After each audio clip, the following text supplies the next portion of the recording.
April 2021. Thank you everyone for being here today. We'll start off with roll call. Mr. Pendleton? Dr. Akbar? Here. Mr. Alexander? Present. Ms. Autry? Present. Mr. Bravo? Present. Dr. Hall? Aye. Mrs. Mansfield? Here. Mrs. McKittrick? Here. And welcome our student board member, DeEssence Jackson from Bookdale CLC. Welcome, welcome. So with that being said, we'll we could do the honors. DeEssence Jackson will lead us in the Pledge of Allegiance.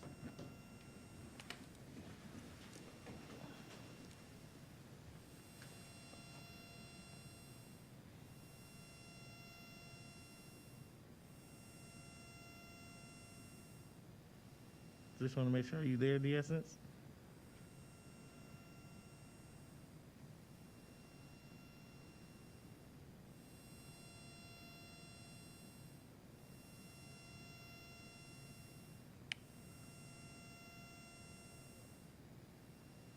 Okay, in DeEssence stead, so we can move forward. I'm assuming maybe she has technical difficulties. Dr. Hall, do you want to lead us? I pledge allegiance to the flag of the United States of America and to the republic for which it stands, one nation, under God, indivisible, with liberty and justice for all.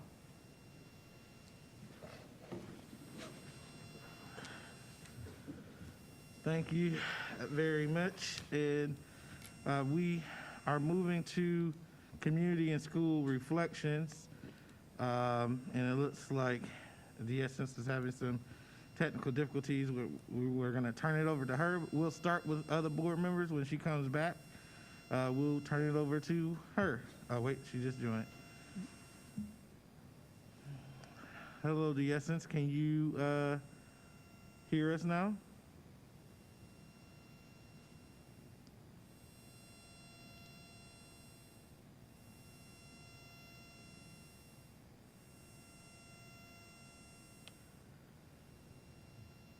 Okay.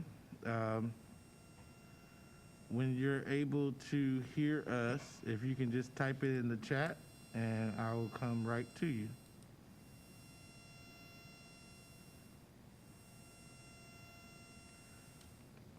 All right, so we're going to move forward, and hopefully we can get the technical issues worked out, and we're going to open it up to the board for community and school reflections, and it looks like DeEssence is going to call in instead of participating online, so we'll go to her when she calls in. Okay, Mrs. McKittrick. Thank you, President Akbar. I would like to thank everyone who participated in our superintendent search, whether they attended a forum or completed a survey, whatever capacity, and I would also like to thank President Akbar for creating a process that was smooth and open and inclusive. So thank you. Thank you very much. Mrs. Mansfield. I'd like to more than second that. I just think that Dr. Akbar, it was an arduous process. We can't pretend like we're all not a little tired, even still this week.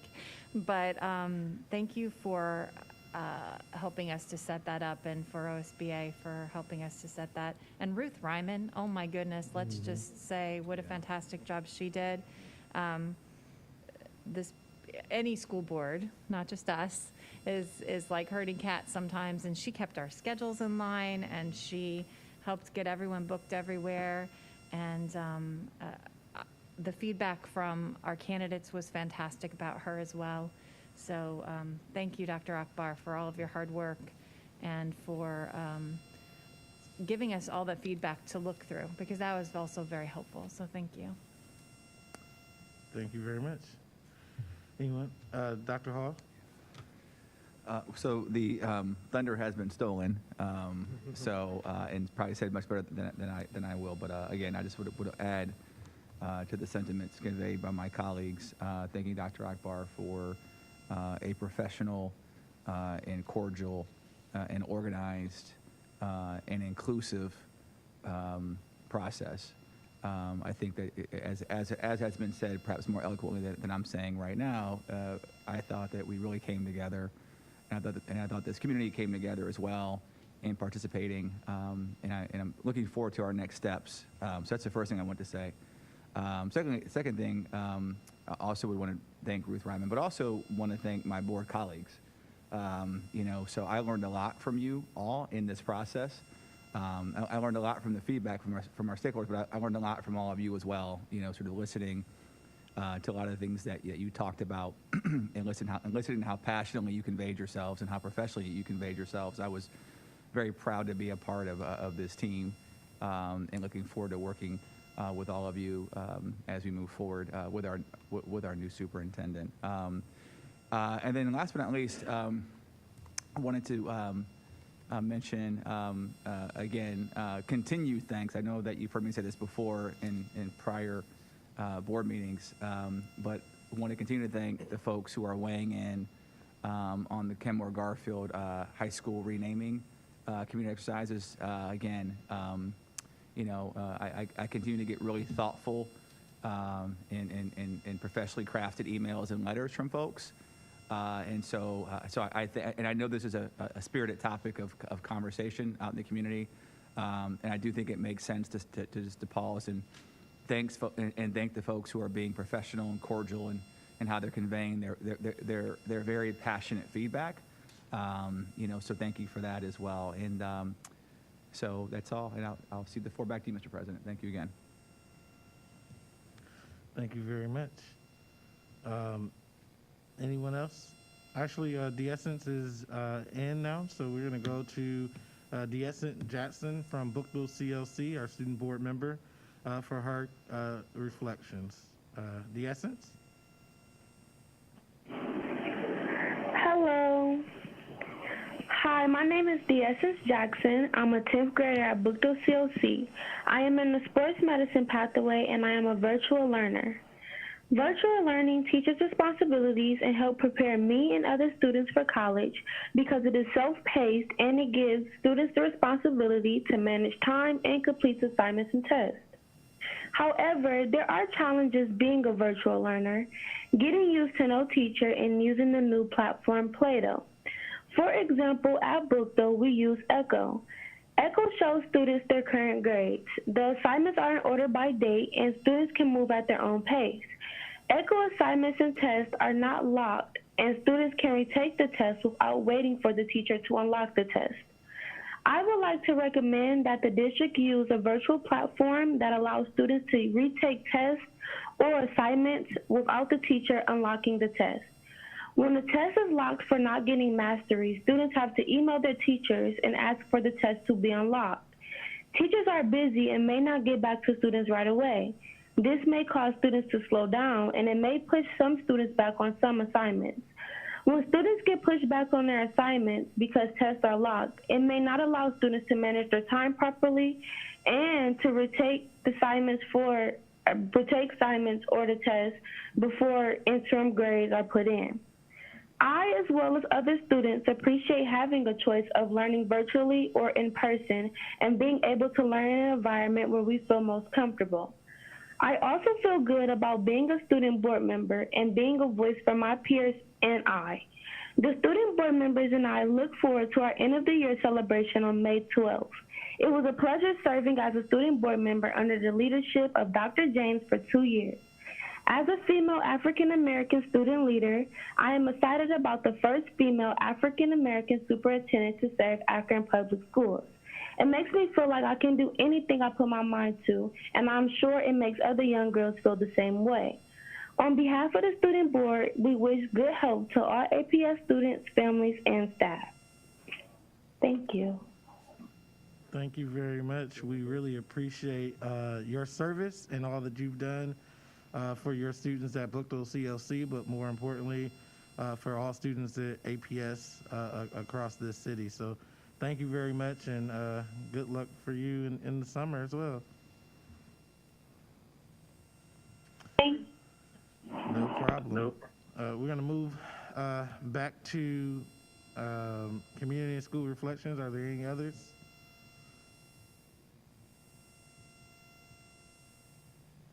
Okay. So, moving on.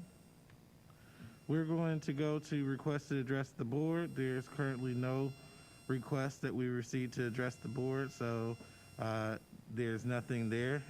From there, we'll go on to communications. We'll hear a presentation on our summer school plan from Dr. Ellen McWilliams-Woods, Mary Otley Kelly, Tamiko Hatcher, and Kristen Toth from GAR.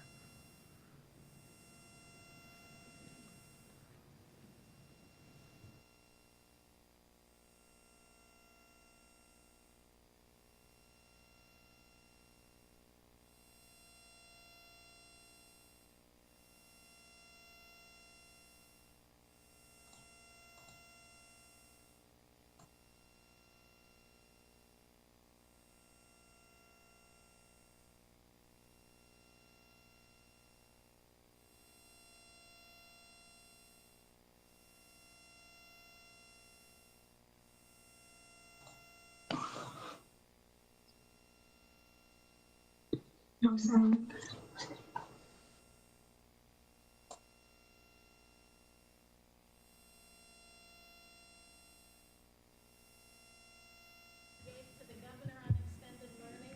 Mr. President. Excuse me, I'm sorry. They can't hear you online, so I'm trying to, is your microphone on? So your microphone should be on the podium, but off on the device.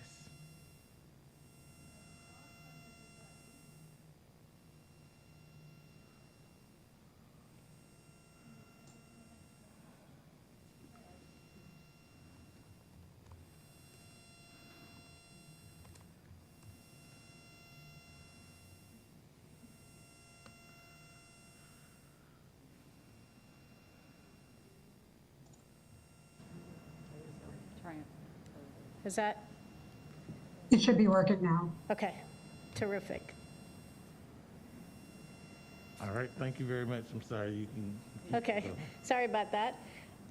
So we're here tonight to talk about the summer learning opportunities. And this is on behalf of our Instructional Policy Committee, from Mrs. Mansfield, Ms. McKittrick, and Mrs. Autry, that serves on the Instructional Policy and Student Achievement Committee. You all have heard us talk about the extended learning plan that we submitted to the governor's office that contained all of our plans for recovery services. Tonight, we're going to dig in a little bit just to show you how we're actually communicating this out to families. We're going to do a preview of our website that will be live the end of the day on Wednesday. So we're going to preview that for you tonight and showcase from Mrs. Otley Kelly and Mr. Hatcher a few of our elementary and secondary offerings, just so you know. What I am excited to say is that we have a lot of offerings. The charge from both the governor and from all of you asking, and at instructional policy talking about how are we going to pull together our recovery, but also our enhancement and enrichment opportunities now that we're back in person. And then how are we going to continue some remote offerings? That was our charge. As you all know, we have always offered a pretty robust summer program, but now this is even greater, even grander, connected to our 3-and-3 plan and our College and Career Academy transformation from kindergarten through 12th grade.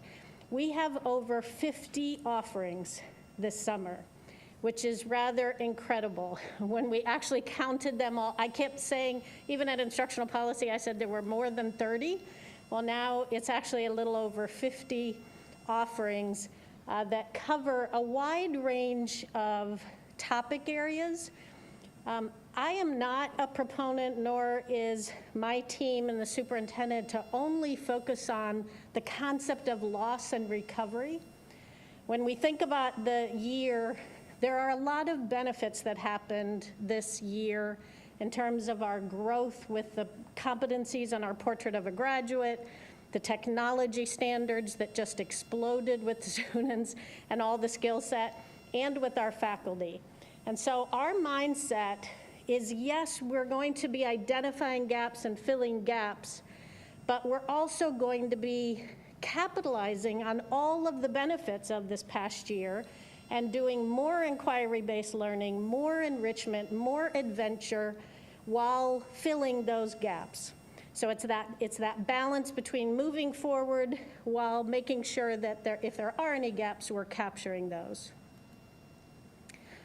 We are offering both remote and in-person offerings. There will be the major shift that we're doing this year is sort of a one-stop shop where all registration for all of the programming is going to happen in one website that I'll preview for you.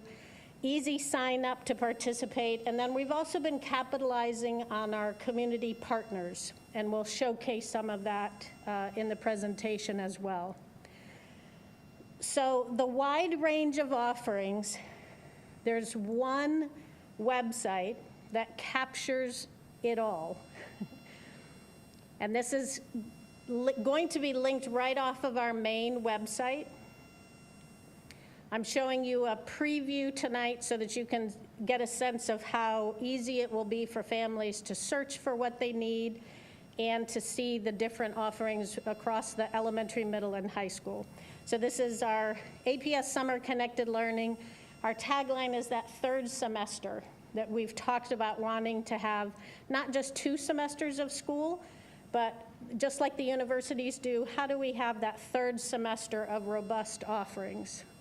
And fortunately, our ESSER funds have helped us make this expansion. So you can see we have the breakdown between elementary, middle, and high school. We also showcase our after-hours support center that will operate throughout the summer, that students, no matter what they're working on, can get live support and call in both social, emotional, and academic support at our support center that's right upstairs in this building. So when you click on a grade band, you go to the elementary, and here are all of the offerings. So each one will have an explanation of what it is. So the Bridge to Kindergarten, for example, is a partnership type program with Project Grad that is in the Bookdale and East cluster, and it's in person. It explains the dates, the time, and then it has a narrative explanation. And then families will be able to click right in to register right here into the program. Each one will have individual flyers that give even more detail. So this has the overarching explanation, and then you can dive in more deeply to find additional information. The middle school, same type of thing, that we have all of the middle school offerings here that have the different short explanations here. As an example, this Explorers Camp Public Service, if you click into the flyer, it shows more information, more detail for families in that template kind of format so they can find out more about it. So when you, also when you register here, it's a simple form that families then can fill out and that has all the information we need. If it's a partnership, community partnership, then we're also trying to make that a seamless process so that when families register, we're also connecting them with anything that the partners need as well as you go through. The other really neat thing at the top of this is that you can filter these. So families can, if we hop over just so you can see the high school offerings. And the high school offerings, I think we have nearly 30 or 25 just of the high school offerings, because we have a lot of college and career academy exploration into different pathways for students both at the middle school and high school. But if you look at the different filters at the top, so families can come in and say, I just want to look at what's available for my 10th grader. and then only 10th grade offerings populate here.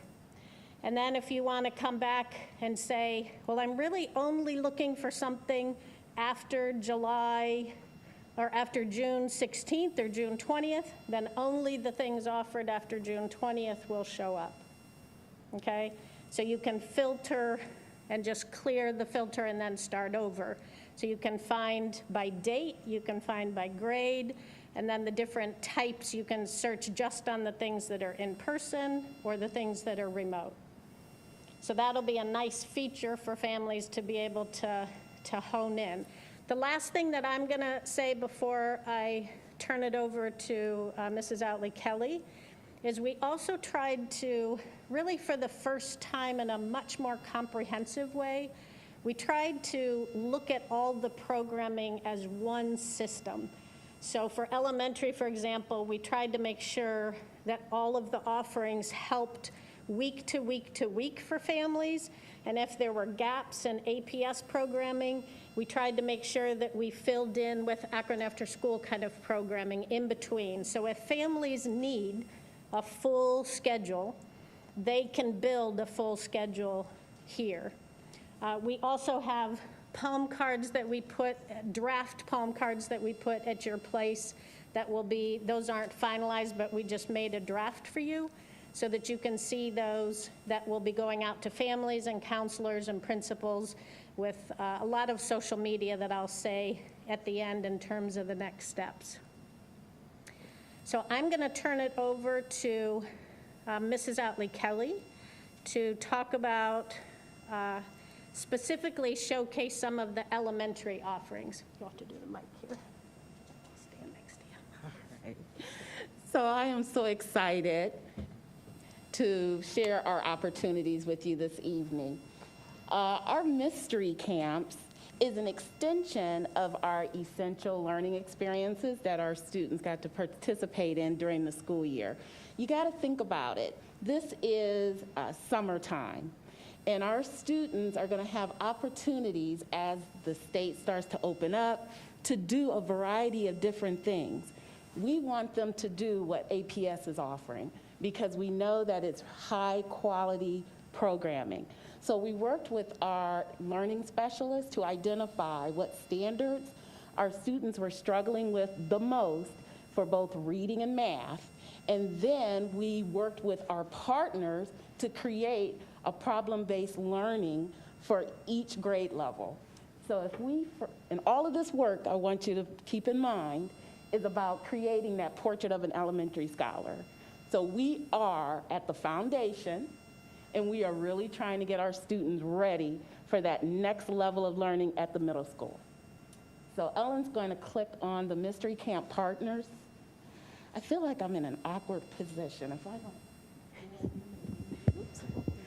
I'm a walker and a talker, so I'm sorry. I'm trying to find a good angle where I'm not in your way, but yet I can walk a little bit.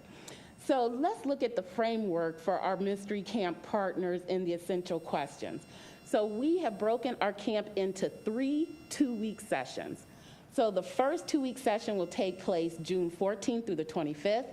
Our second session is July 12th through the 23rd, and our last session will be August 2nd through the 13th. We wanted to provide the different camps this way, so again, a family can have the opportunity to take a vacation without feeling guilty about it. So there's 3 sessions. Our students are going to be encouraged to sign up for all 3, but if they can only do 2, you know, that's fine as well. But the goal is to get them signed up for as many sessions as possible. Then going across in the blue, these are our partners, our very essential partners that we get the opportunity to work with this summer that will actually be taking a field trip to their venue. Art Sparks will actually happen in our classrooms with our first graders, but our Hale Farm and Village and our Akron Art Museum and going up to the Cleveland Museum of Natural History and our soapbox derby and Stan Hewitt. I mean, doesn't that make you excited? These are opportunities that our students will be loading our APS buses and get a chance to go to a venue to participate in programming. So each, again, has also an essential question. So those first grade students, when they're studying with Art Sparks, will understand why is water important. Then at the end of that 2-week essential experience, they're gonna have a showcase and get to show their parents everything they got to learn during that 2-week experience. Are there any questions about this piece? Okay. Yes. So one of the things to help get the word out is we did work with our communications department, and they did create for us a save the date flyer that we included in all of our report cards the last time they went out. Again, we wanted to get a jump start. We know that, again, people are starting to advertise what's going to be available during the summer, and we wanted our families to know your school system will be providing some educational learning for your students. Something else that we're doing, because again, when I think about camp, I don't know if you had an opportunity to experience camp as an elementary student, but, or if you've heard about other kids going to camp, usually that's a good thing. Going to camp, you know, you get to gain some independence, it's fun, you get to do a variety of activities. That's the kind of energy we want to develop around our mystery camps.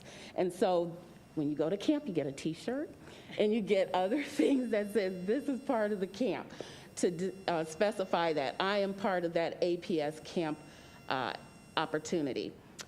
We are going to have this focused again as part of our learning across all the disciplines with a true focus on integrating reading and math based on those standards that I told you our students were showing they were having some learning disconnects with. The camp will be offered Monday through Friday, 8:15 to 1:30. Again, APS does an awesome job of providing breakfast and lunch to our students. It's all free of charge, open to our students in 1st through 5th grade. And if you're in the East Cluster, our rising 6th graders will have an opportunity to participate. So at this time, I would like to introduce to you one of our partner champions, Kirsten Toth, Senior Vice President with the GAR Foundation, because our camp ends at 1:30, and I don't want to steal her thunder, so I'm going to let her present her piece. But this is just another part, as Ellen was saying earlier, how we're also trying to help our families by providing them with services to help their students continue to learn and also help them as a family with child care as well. Thank you, Mrs. Atwood-Kelly, and thank you, Dr. McWilliams-Woods and Dr. James for inviting me. I just want to say that this couldn't be a better time for the 3rd semester concept to be embedded. The time has come, not just because we are on the heels, or hopefully on the heels of assuring that COVID can get behind us and we can help students reignite and re-engage their love of learning, but because we've been partnering for this last year, really the last 2 years, on essential experiences. And together with your staff, we have been able to build the capacity of these fantastic community providers to be truly co-curricular, to be fun, to engage students in new ways, virtual ways this past year, and we're just very proud of them. So we wanted to make sure to extend essential experiences, field trips just got smarter, to essential summer, camps just got smarter. And so we've partnered with the YMCA and the Boys and Girls Clubs to add that afternoon to the morning mystery camp partners, so that, as Ellen and Mary both said, we're offering a full plate of options for families that are high quality, that are connected to problem-based learning, are connected to standards both in reading and math, and most importantly, they're fun and engaging for students. So I just wanted to say thank you to the district for having, letting us have some influence and work with your fabulous staff and work with our community partners to make this happen. Thank you very much. Thank you so much. So we have just 3 more camps I would like to share with you. Our Be Ready is a remote opportunity for our students. Again, that's going into 1st through 5th grade. It will be an online program offered June 14th through the 13th. So we will have teachers that will be assigned to work with students that are working independently. So during the school year, all of our students in kindergarten through 6th grade, took a diagnostic assessment called iReady, and that identified a digital learning path for them. So they will continue on this learning path in the areas, again, that they are struggling with the most, and they also have an opportunity to excel. So it's not just for remediation, but it's also for enrichment. And there will be a teacher to help monitor their progress and to provide intervention or enrichment as needed.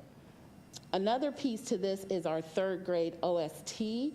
The state is still providing a summer test, and so we will reach out to our families to see who would like to participate in that test.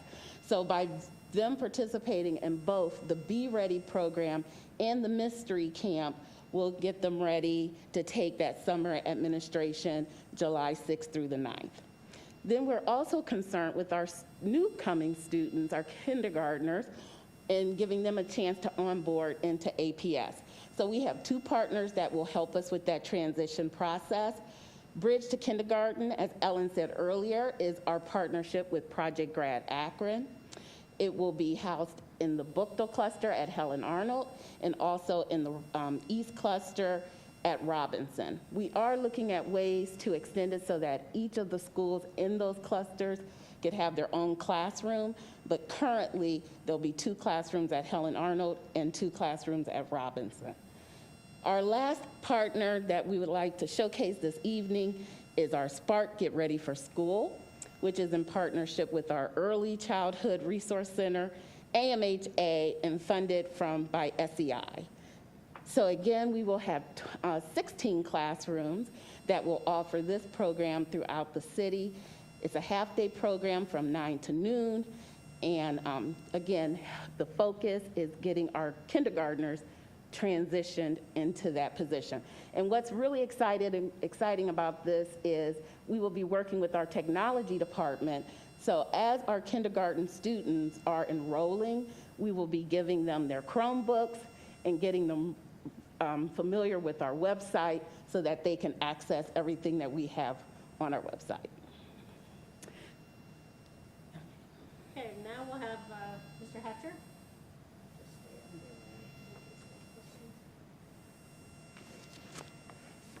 Thank you.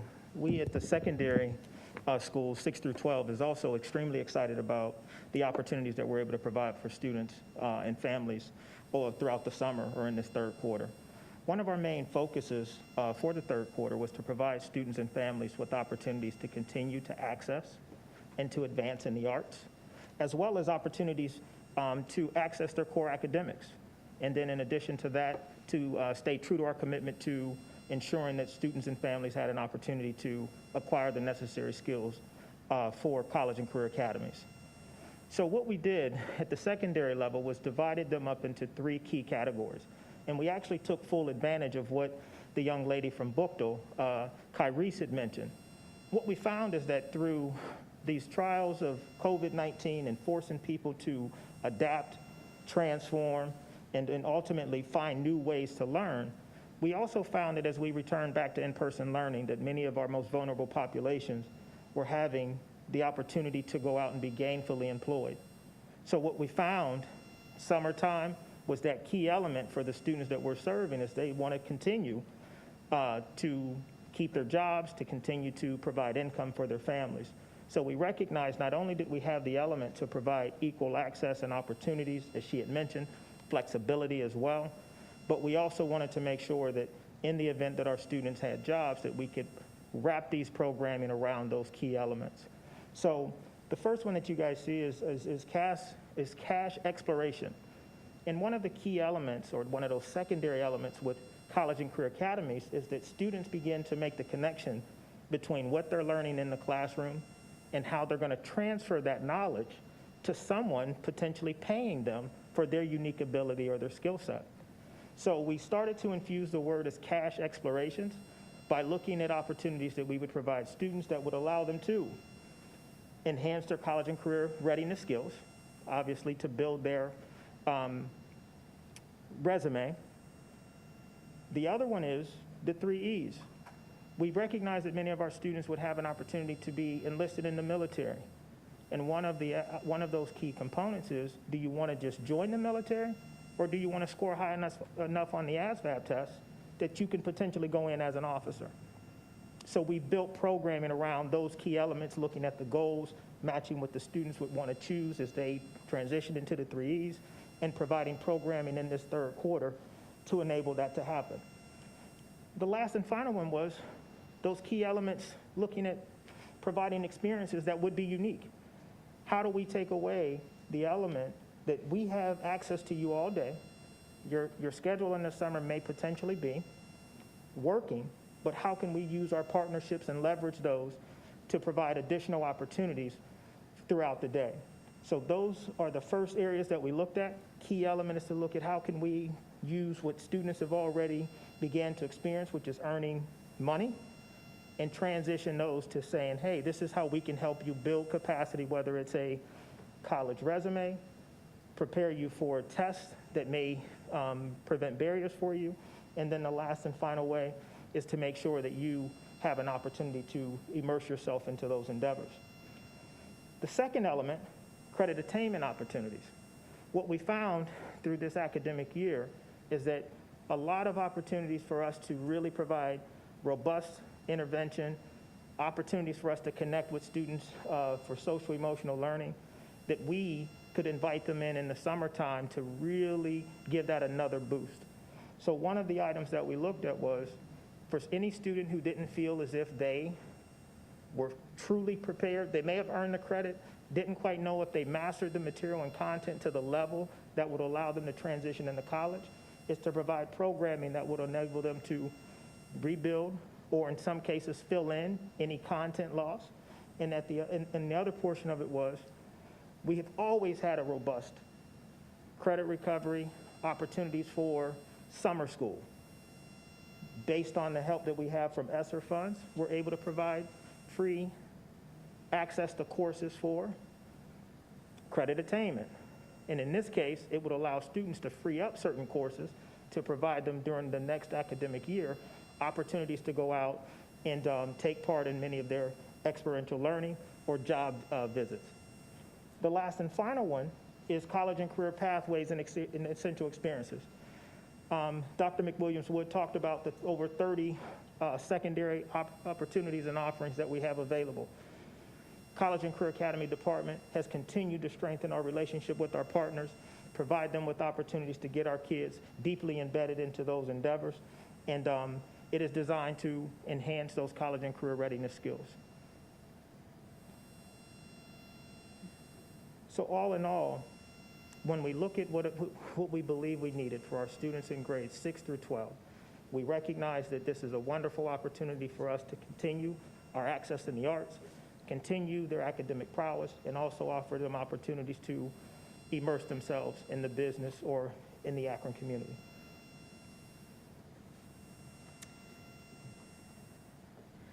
So that is the summary of our programming.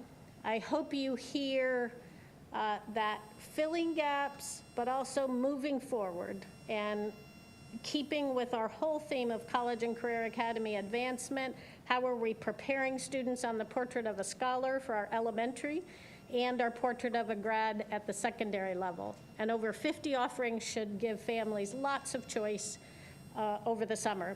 The final message is we really want to be in this space of kind of marketing and showcasing these so that we're the first thing that families sign up for. We love all of our partnership programs that are out in the community, but if there's a choice, we would love for them to choose our mystery camps and then do something else after the camp is over versus choosing that over our mystery camps, because they're all tightly aligned, and it's really boosting that skill set that we want over the years so that they graduate with those college-ready skills, college and career-ready skills.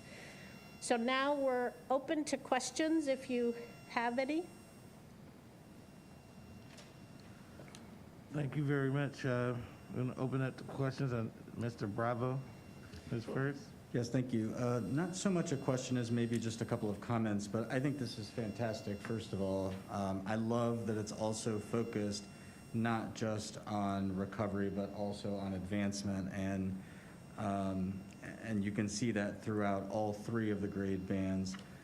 Because I have a high schooler, of course, I'm focused a little bit more on the high school, and he's probably in trouble now because I'm like, these are great. I love each and every one of these. The comment that I did note too was that I noticed that we have industry credentials for future entrepreneurs, but throughout the dialogue we talk about the 3 E's, and I really would love to see us again just talk about the 4 E's. I know, and I was thinking, what actually came to my mind was the series that the Beacon Journal was doing of, in particular, of our minority-owned businesses, and I was thinking there were even younger folks in there that have businesses now.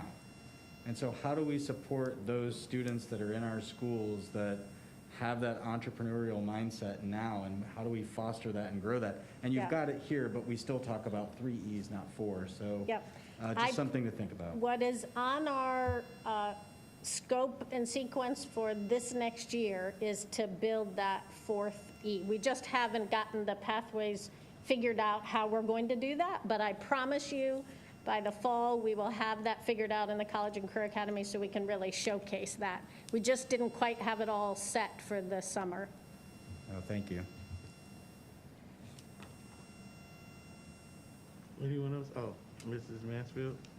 Okay, I'm going to stick with 2 questions for now, and then we'll see where we get. Yes, Dr. Hall's already given me the eye. Comments first. A big thanks to Kirsten Toth and JR for all they do for the YMCA and the Boys and Girls Club. What a fantastic partnership. One of my fondest memories from Harris is when we used to get picked up by the Y bus and brought downtown after school, and we learned to swim and we played basketball. It was fantastic. So just seeing that again is just a great thing. The other thing that I want to point out is what a huge financial savings this can be for parents who are used to having to find childcare all summer, or leave kiddos home alone, and instead, sorry, my back's to you, Patrick, instead have this amazing opportunity for all-day care. I know that was always a concern where we had camps or summer school that ended at like 1:30, and then it was like, well, you got to leave work to go pick them up. So that's been a problem in the past. So really excited. So getting to questions. For that YMCA Boys and Girls Club care, can you choose to do some days and not others? So for example, say parents work Monday, Wednesday, Friday, can they just do aftercare on Tuesday, Thursdays, or is it an all or nothing proposition? Do you know the answer to that yet, Mrs. Otley? Well, I know part of the answer. Can I Here, give you come what I stand don't know? over here. Sorry. Yeah, for the afternoon.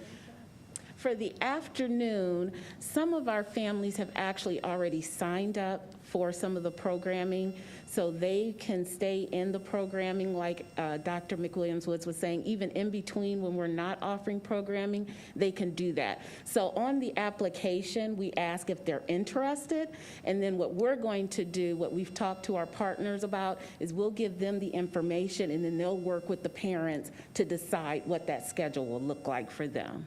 Perfect. And then kind of a question that covers all 3 spectrums would be, just because you go to one school, do you only go to an offering that's offered at your APS school? So if it's your elementary or your high school, say you are in middle school, but you want to check out something in the Bookdale cluster, or you want to check out something somewhere else, can you do that, or do you stay within cluster? So I'll answer it for elementary, then I'll turn it over to Tamiko. For elementary, ours is grade level specific. So all first graders will go and enjoy the Art Spark program. It's At just their school? At their Okay. school, yes. And then they'll all the fifth graders will participate in the soapbox derby. It's just that it may happen on different days of the week, but they Okay. all have the same experience. Okay, makes sense. At secondary, we recognized that there were students who may, in some cases, reside on one area of the district, but yet attend school during the academic year across campus. So in designing programs, we have some programs that are amongst every single high school, and students are open to go to those particular and sign up, and are encouraged to sign up in ones that are easily accessible for them, where they're going to be staying over the summer. But then some schools also develop programming that was specifically developed for the students that they serve. For example, Akron Early College has students with the goal of being 100% able to access collegiate level courses by the end of their junior year. If they identify cohorts of students who need some additional encouragement, they develop programs specifically for those students. They are not exclusive to them, but that is their primary focus, so those would be housed on those particular campuses.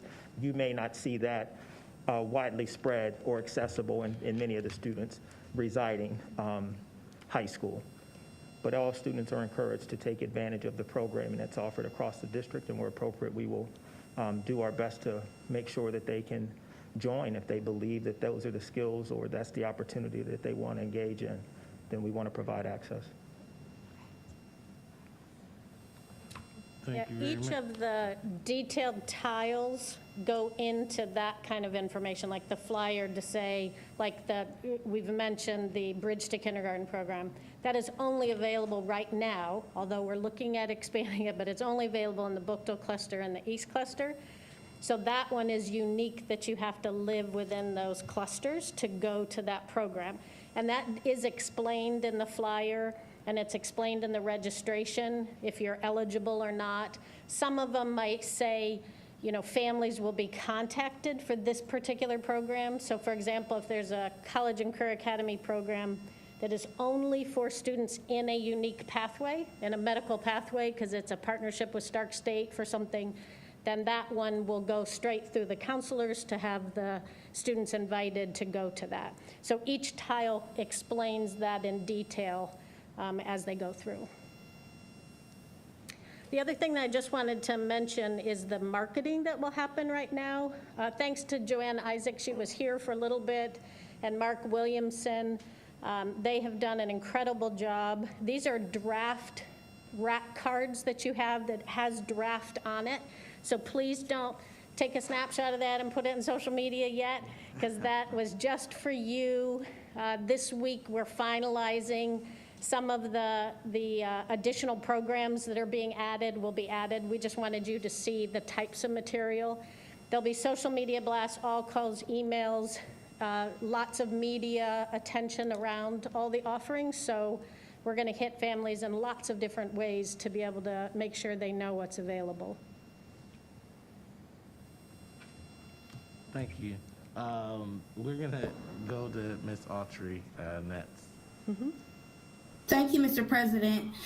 Thank you for all your hard work on this. This looks like a great opportunity for our young people. My question is surrounding the extended care and the partnership with the Y. Is that going to be offered at each school, or is there a centralized location? And then my second part is it a limited number of spots that will be available for the aftercare? Thank you. No, thank you. So yes, there are a limited number of spots. I want to say the Y can service up to 500 students, and our Boys and Girls Club, I believe it is 150 students. And so again, on the application, it will ask the families if they are interested, and we will turn those names over to our partners for them to work with the families to get as many registered as they have capacity for. And then will it be offered at every school? Will it be offered at every school?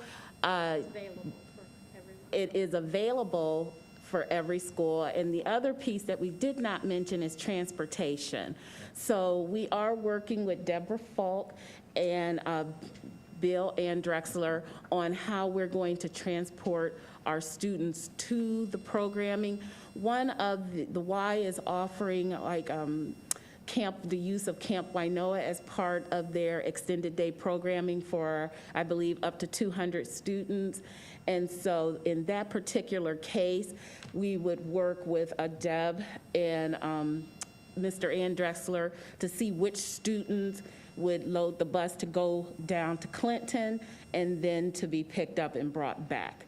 So yes, we are looking at having the opportunity available to all of our students, but which site they go to, we would need our transportation to help us figure that out. Thank you very much. I think Dr. Hall and then Mr. Alexander. Well, I'll start with the most important question first, probably the most important question to be asked yet, which is, for breakfast, are they bringing back the Super Donuts? That's what I wanted to know. Mrs. Folk. The Super Donuts. Super Donuts. I think he's asking for them specifically to be placed on the menu. Asking for a friend. Okay. I mean, I figured I'd take I would just take a shot at that one. We should bring those back. Okay. So several of my questions were already answered around transportation. Where I was a little hazy at, though, was in differentiating between enrichment versus remediation. So for example, with these programs, I think you mentioned during the talk that we were encouraging students that had deficiencies or challenges or issues, right, that they're trying to kind of solve or get better at. And I'm using and I know I'm using the wrong language here. I beg your pardon. So are there lists of students that we are proactively recommending to do these programs, like saying, hey, we really think you should do this program and this program. And so I was a little hazy on that, and then I was a little hazy on also required versus optional. So if there were students that hypothetically didn't pass a class, for example, could these programs be used to remediate that, so that way they can move on to their next grade level? So that's where, again, so it was remediation versus enrichment, and then required versus optional. Those are the two things I was a little hazy on. Those are great questions. You want to take the credit recovery? Very, very great question, and I'll try and simplify a very complex explanation. Okay. For credit recovery or students who need remediation, we have a wide range of programming developed to keep students progressing remediation free. So are they on grade level? Do they have the necessary courses or credits to persist? But then when you get into how do we target individual students, well, we will use our data that we have to determine if there's any deficiencies. So we'll use some universal screeners, and those will be those conversations. But I don't also want to discount a student who may want to go to The Ohio State University. They have a 24 on the ACT, need a 26. We know through our personal relationships what their goals are for themselves to get transitioned into one of the 4 E's. And then how do we give them that advice in saying, you should really take advantage of this ACT boot camp because this allows you to move one step closer towards achieving your goal if you're a junior or a sophomore. And then the other portion of it is it may be some opportunities for you to deepen your understanding in a course that you didn't score as high as you traditionally do. So your Algebra 2 teacher recognized that, man, a lot of my students this year didn't score as high on some of our assessments. I'm really worried whether or not they will have the skills necessary to take that post-secondary course or this collegiate level or AP Calc. I want to create a remediation course and target some of those students who have shown a great deal of passion and will, get them the access that they need to really strengthen their score. So they don't need it for credit. They need it to make sure that they understand the material for what lies ahead so they don't struggle. So that's the way that the programs were built, was to take into account those types of personalized situations and then develop opportunities in this third quarter to identify and then recommend. Summertime, very difficult for us to say you must, but we definitely hope that we can rely on our relationships to strongly encourage students and families to consider this, because we are able to offer all these opportunities free of charge, which is unheard of, even when you get into courses that are for advancement or courses that students have never sat in before. So just to clarify, sorry, clarify then. So if you're a student, and I'm making this up, but Yeah. you know, I might be in 3rd grade or might be in 10th grade, and I don't have the credits, if you will, or didn't have the grades to move up a grade level. So I was, I'm using an old word here, like I was held back or not passed to the next grade level. We still do that, right? We still hold students back. Okay. That's not the right term for it. I know that. Beg your pardon again. But those students, then they would be identified and said, hey, you know, you can, if you do these 3 programs in the summertime, that's enough to pass you 3rd to 4th grade, or from 4th grade to 5th grade. Like I guess that's the last part of the question that I didn't know that For secondary, it's a little cleaner cut. Okay. Because it's credit. mastery of content, it's credit. In the elementary, in terms of what you just outlined, I'll let her give some examples for 3rd and 5th. Okay. Well, I'll start with 3rd grade. This year, the state is not mandating that we retain our 3rd graders because of the 3rd grade guarantee and the pandemic. And so what we are encouraging our 3rd graders to do is to participate in both the mystery camp and also the Be Ready remote learning program, because then the students can learn during the day with us, and then in the evening or outside of the school day, they can learn on their own, but with the support of a teacher. And so again, that will be both for enrichment and remediation. And the camps are definitely both as well. The working with the partner, when they create that essential question and they're working on the essential question, there will be times during the actual school day between that 8:15 and 1:30 that the teachers will meet with smaller groups of students, and in some cases one-on-one, again, to either provide enrichment or some intervention with the students. But as to say, if you go to the summer camp, we're going to promote you, it was not created that way. It was just created to support them, to help them go, to go deeper with their learning. Not as, and we do not mandate it. And trust me, in many cases, we wish we could. And we try to set it up that way, but we cannot mandate it. Mr. Alexander. Okay, both my questions were answered, but I want to make the comments too. The one on transportation was answered, so that's done. And the other, the cost of summer school. I know in past traditional summer school cost a fee for students to attend school. I'm glad this is no cost for this here. But my comments is I am glad to see that we have a non-traditional way of summer school, because the non-traditional way is better, because traditional is kind of old and stale, just like when we talked about vocation years ago, and Dr. James and you guys came up with the college and career academies, which made it fresh, came up with a new piece. I think that's really good, because and when you make this fun, because it sounds like it's going to be fun, and if it's fun for kids to learn, they're going to be eager and anxious to want to get back to school because they want to learn. And I think this is a big piece. I think with education, what has been taken out of it for so many years is the fun. And kids don't like fun. People don't like to go to work when it's not fun, you know, those things. So I like that piece.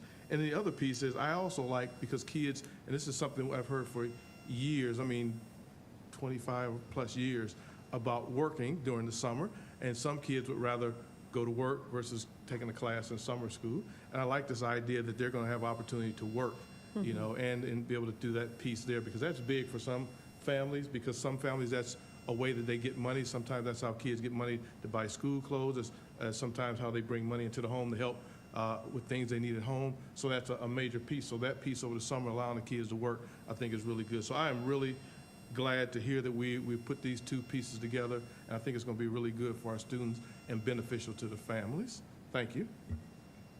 Thank you. The big challenge for us collectively is to make sure that we're using these Recovery Act funds to help really build out what Dr. James and the board has had this vision of, this robust summer, 3rd semester kind of concept for a long time.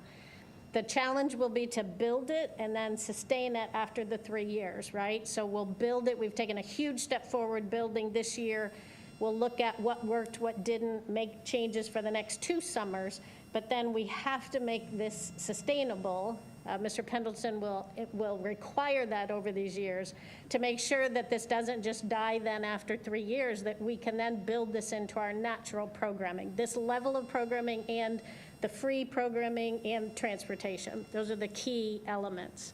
So thank you very much. Thank you. So, are there any other questions?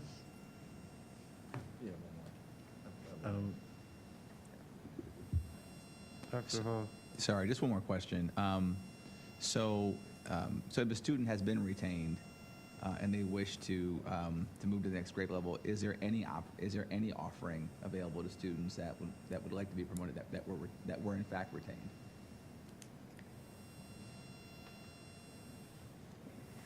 What we At any have- grade level. Okay, what we have in our board policy is called mid-year promotion.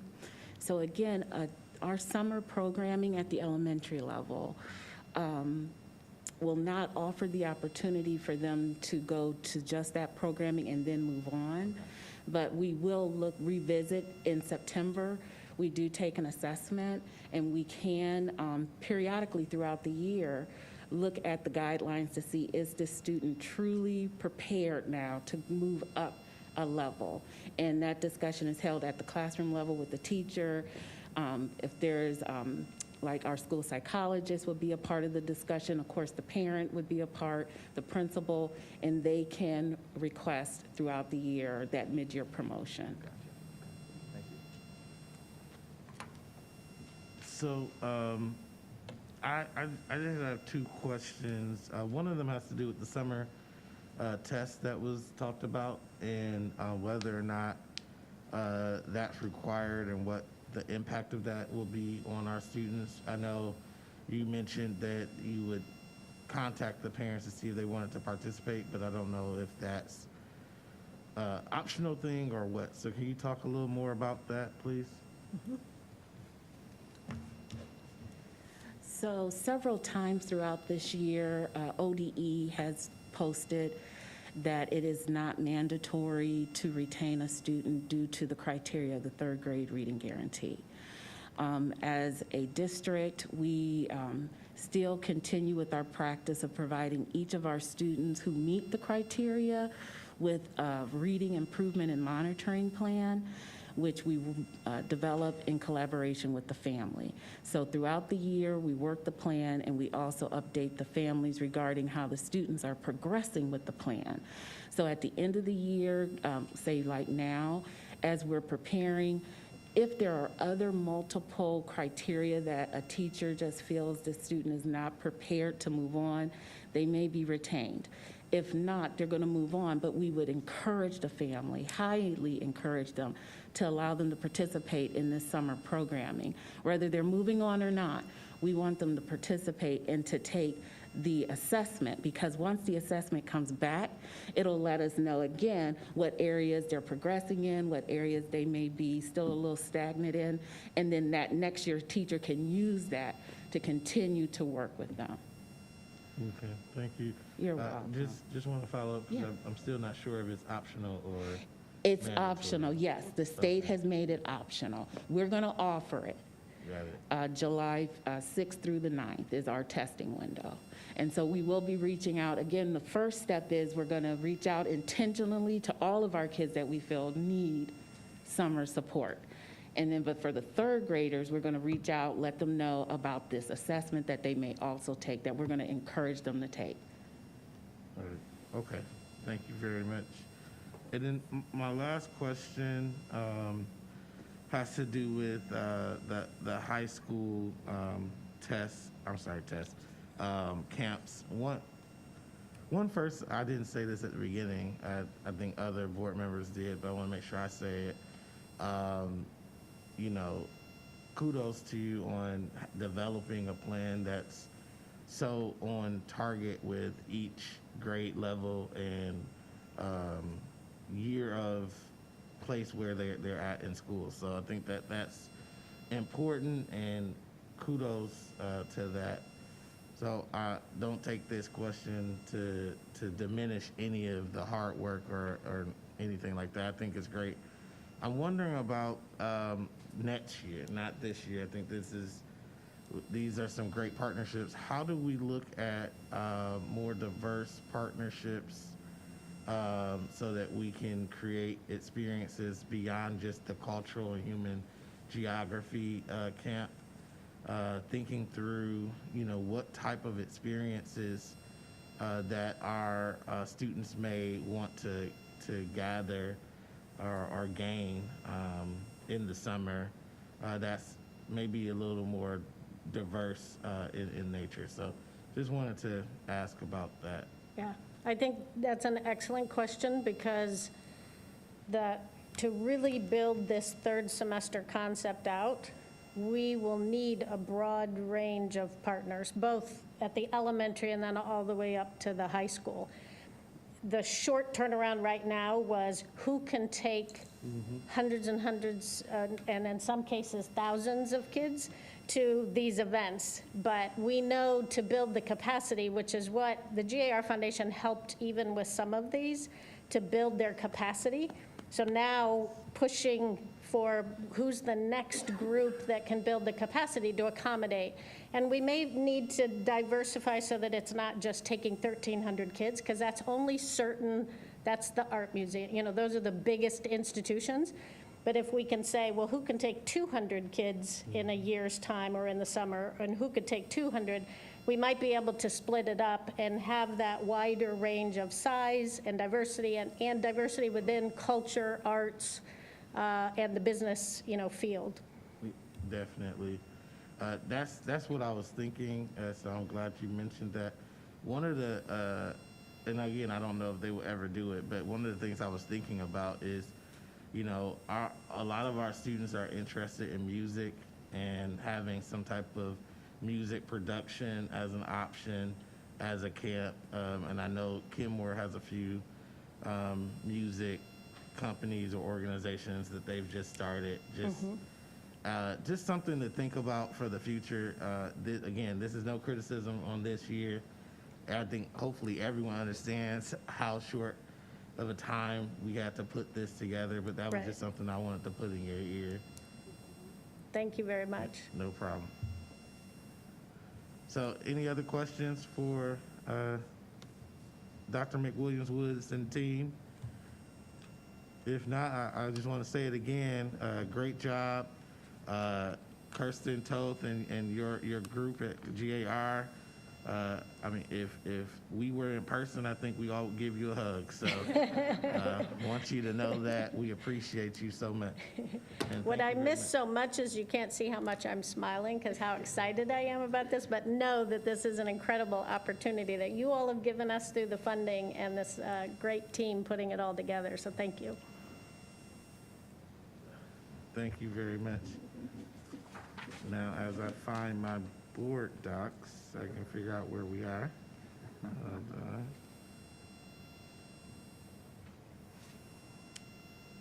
All right, so thank you again for the presentation on summer school plans. We next have the approval of the previous meeting minutes, and there's quite a few, so I'm gonna read them off. We have special board meeting that we had on April 1st, regular board meeting on April 12th, as well as a special board meeting on April 12th. Our 2 p.m. special board meeting on April 13th, a 7 p.m. Special board meeting on April 13th, special board meeting on April 14th, special board meeting on April 19th, and the last special board meeting on April 22nd. All of those meeting minutes are up for approval. Is there a motion? So moved. Second. It's been moved by Mr. Bravo, seconded by Mr. Alexander. Any discussion for these meeting minutes?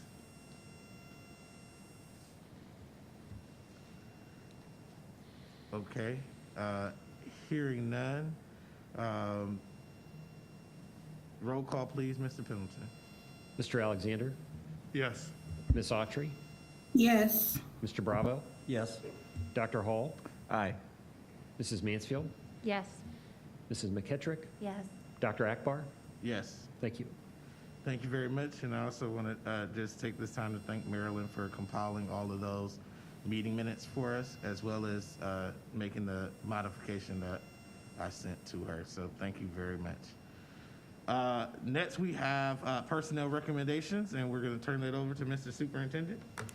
Mr. President, I wish to recommend approval of the personnel recommendations presented in categories 5 through 16. At this time, I would like to highlight, regretfully, item 16.1. I regret to report the death of LaRonda Wack on April 9, 2021. Ms. Wack was a child nutrition temporary helper for the Akron Public Schools since July of 2020. Okay, definitely sorry to hear that. Is there a motion to approve the superintendent's personnel recommendations? So moved. It's been moved by Mrs. Mansfield. Is there a second? Second. It's been seconded by Dr. Hall. Any further discussion? Hearing none, Mr. Pendleton, roll call, please. Ms. I Autry? actually have a question. I am so sorry. I cannot see the online and the agenda at the same time. Ms. Autry. No problem. Thank you, Mr. President. I was just actually wanting just to hear a little bit more about section 15.1, the new student intern position for rising seniors. That looks like a really, really great opportunity that I'm excited about. So I know I'll get questions. So I was just wondering if we had any ideas on like how many positions we're planning to hire, starting when, and then how will we be advertising for these internships? Thank you. All right, so in the packet, there is a Dear Board Member letter that outlines at least the, the attached job description. So these are paid internships for rising seniors. And most of these will be assigned to central office departments such as teaching and learning, the finance department, human resources, technology, business affairs, student services, and security, and a few other departments. We'll be sending those out, working with the building principals to get those positions advertised. And I don't have the actual schedule, but I'll forward that when I get that additional information, Mrs. Autry. Thank you very much. Thank you. Any other questions or discussion? Hearing none, Mr. Pendleton, roll call, please. Ms. Autry? Yes. Mr. Bravo? Yes. Dr. Hall? Aye. Mrs. Mansfield? Yes. Mrs. McKittrick? Yes. Dr. Akbar? Yes. Mr. Alexander? Yes. Thank you. Thank you very much. Next, we have resolutions and motions on the consent agenda. Mr. Superintendent. Yes, Mr. President, I wish to recommend approval of the resolutions and motions presented in category 21. Thank you very much. The resolutions and motions have been presented. Is there a motion? So moved. It's been moved by Mr. Bravo. Is there a second? Second. It's been seconded by Dr. Hall. Any discussion on this? Mrs. Mansfield. Thank you. I have a little bit of information from the instructional policy team on this. On March 21st, 2021, the governor signed a law of graduation flexibility. The law is only in effect until September 30th, but in order for our district to take advantage of this flexibility, we did do the first reading of this proposal at our last instructional policy meeting on April 23rd. We're asking in this case that the board suspend the suspend the third reading. So this is the second reading of it. So we can suspend the second reading of the policy and approve that tonight. As a result of this policy, we'll be accepting increased flexibility and availability for this graduating class, authorizing the superintendent to work within the law to provide flexibility for seniors who have been impacted by the pandemic this year. This flexibility includes allowing students who are on track for graduation to use their final grade in lieu of end-of-course exams, with a score to satisfy requirements for high school diploma. It allows the school to grant a diploma to 12th grade students whose principal, in consultation with the teachers and counselors, determines the student has successfully completed curriculum requirements, and allows for additional graduation pathways of satisfying curriculum requirements and earn the Ohio Means Jobs Readiness Seal. So that's why it's coming to you with only 2 readings, this being the second. Thank you. Thank you very much. Any other discussion?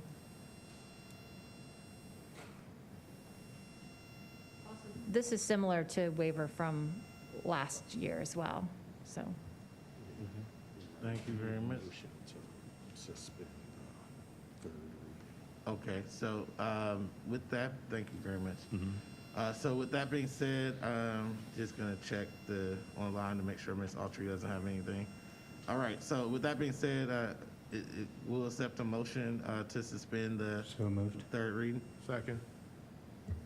Okay, that went fast. I think that was Mr. Bravo. Mr. Bravo, I'm sorry. It has been properly moved by Mr. Bravo and seconded by Mr. Alexander. Any discussion on this motion? Hearing none, roll call, please. Mr. Bravo? Yes. Dr. Hall? Aye. Mrs. Mansfield? Yes. Mrs. McKittrick? Yes. Dr. Akbar? Yes. Mr. Alexander? Yes. Ms. Autry? Yes. Thank you. Thank you very much. With that being said, is there a motion to approve the resolutions on the consent agenda? So moved. Second. It's been properly moved by Mr. Alexander, seconded by Dr. Hall. Is there any discussion? Okay, hearing none. Roll call, please, Mr. Pendleton. Mr. Bravo? Yes. Dr. Hall? Aye. Mrs. Mansfield? Yes. Mrs. McKittrick? Yes. Dr. Akbar? Yes. Mr. Alexander? Yes. Ms. Autry? Yes. Thank you. Thank you very much. And last but not least, the business affairs recommendations, Mr. Superintendent. Right, and Mr. President, before I get kicked under the table by Ms. Chapman, she pointed out that we did not recognize Stancy Sykes, who's moving into a new position with us, and if you would introduce her, Mr. Wamas.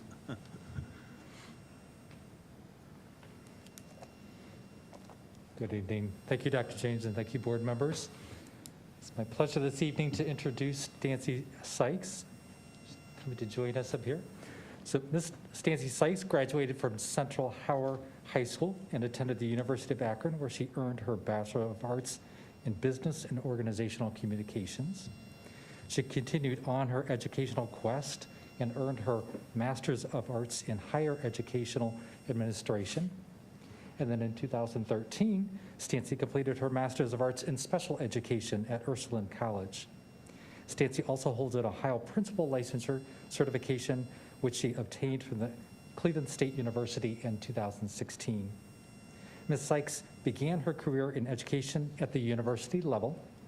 Before working at the secondary and elementary level as a teacher, she was an academic advisor at the University of Akron, where she worked with students and families to plan academic pathways from freshman orientation to college graduation. Ms. Sykes also worked on campus and in local high schools and as an educational specialist with the federal funded TRIO program to promote a college-going culture.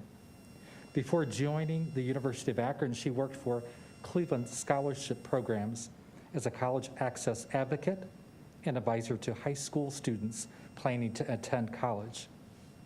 Ms. Sykes also worked as an admissions counselor and recruiter for Kent State University, where her recruitment territory included Cincinnati and Dayton areas. In January 2013, Stancy was hired as a reading and math tutor at Helen Arnold CLC. Ms. Sykes was promoted to full-time at Akron Public Schools in August of 2013 as an intervention specialist at Bookdale CLC.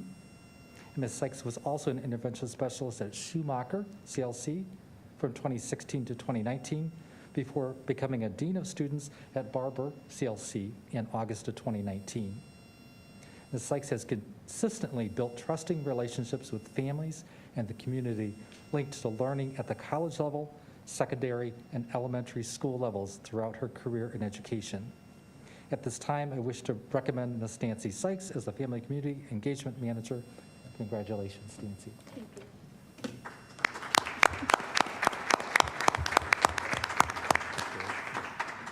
Thank you. Thank you to our board president, Dr. Akbar, and to each board member. Proud Papa. And thank you to Superintendent Dr. James and to Chief Academic Officer, Assistant Superintendent Dr. McWilliams-Woods for your leadership and for the opportunity to serve in the role as Family and Community Engagement Manager.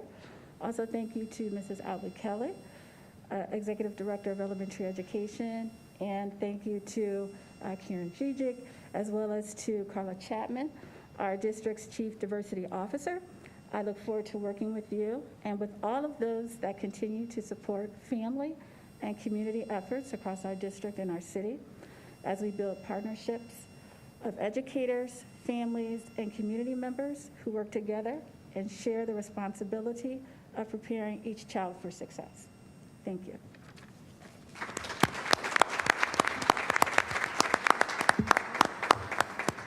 Thank you very much. So, Mr. Superintendent, Business Affairs recommendations?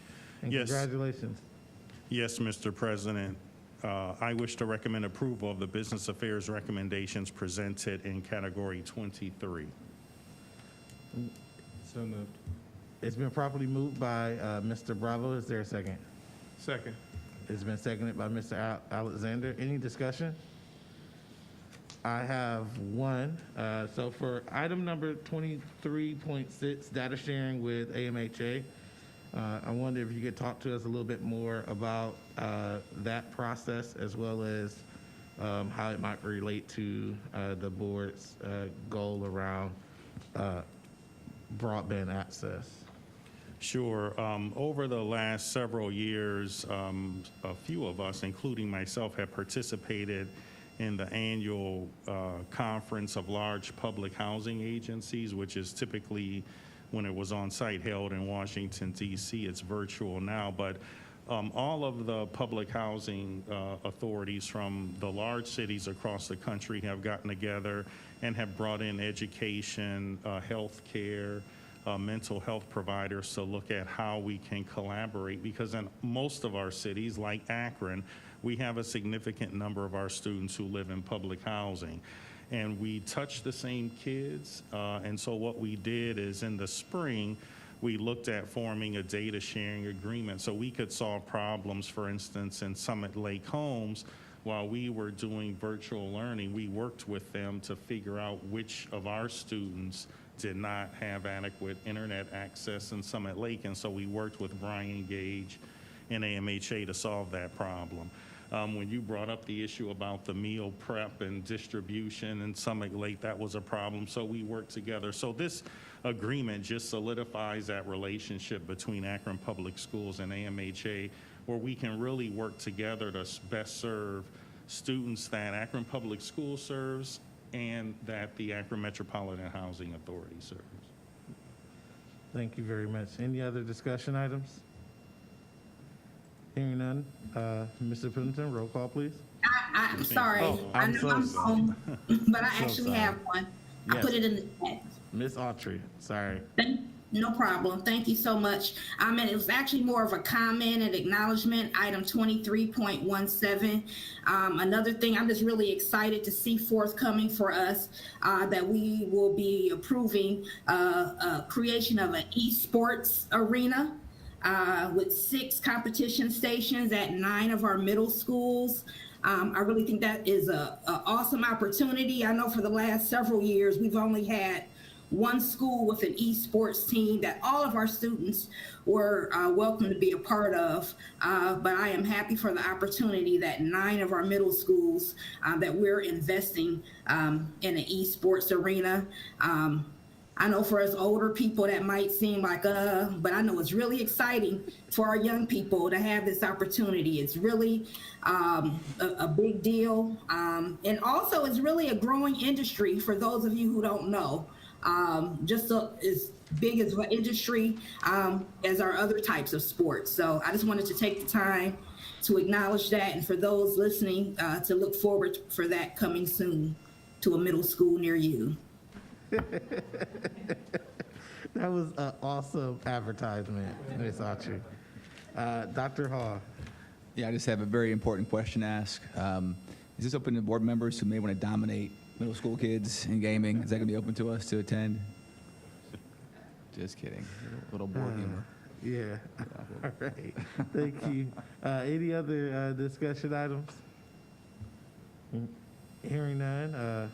Roll call, please, Mr. Pendleton. Dr. Hall? Aye.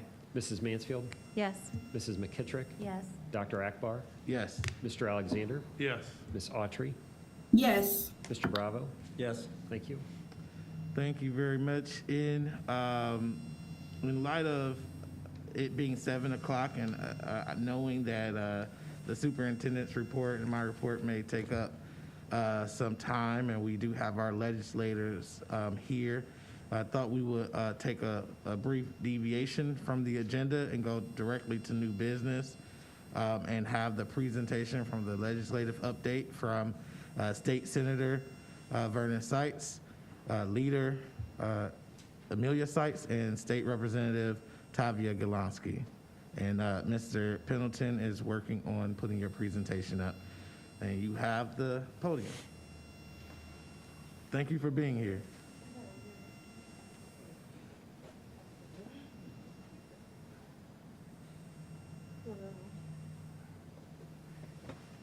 Good evening. I am delighted to be here tonight for so many reasons. First, let me start to say that I'm delighted to be here because of Stancy Sykes. To see her excel again and have, starting with that most important credential, a graduate of Akron Public Schools. I'm very proud of her, and will work even harder to help y'all out now. But Mr. President and Superintendent, board members, ladies and gentlemen, we are here today to strengthen the bond between the state legislature and the school board. We'd like to congratulate the superintendent on his excellent administration over the years. Certainly appreciate it, and the assistant superintendent for the work that you've done, laid very strong groundwork and accomplished a lot for the Akron Public Schools, and we appreciate that. I would like to congratulate the board and the new leadership here in the Akron School Board. You're doing phenomenal things too, and you're starting your new terms now, and we're starting our new terms. And with the new administration coming in, we just want to start on putting the right foot out. And we want to be sure that we increase our communications and our collaboration to work even closer. Now, we've always had good sound support and information coming from the present administration.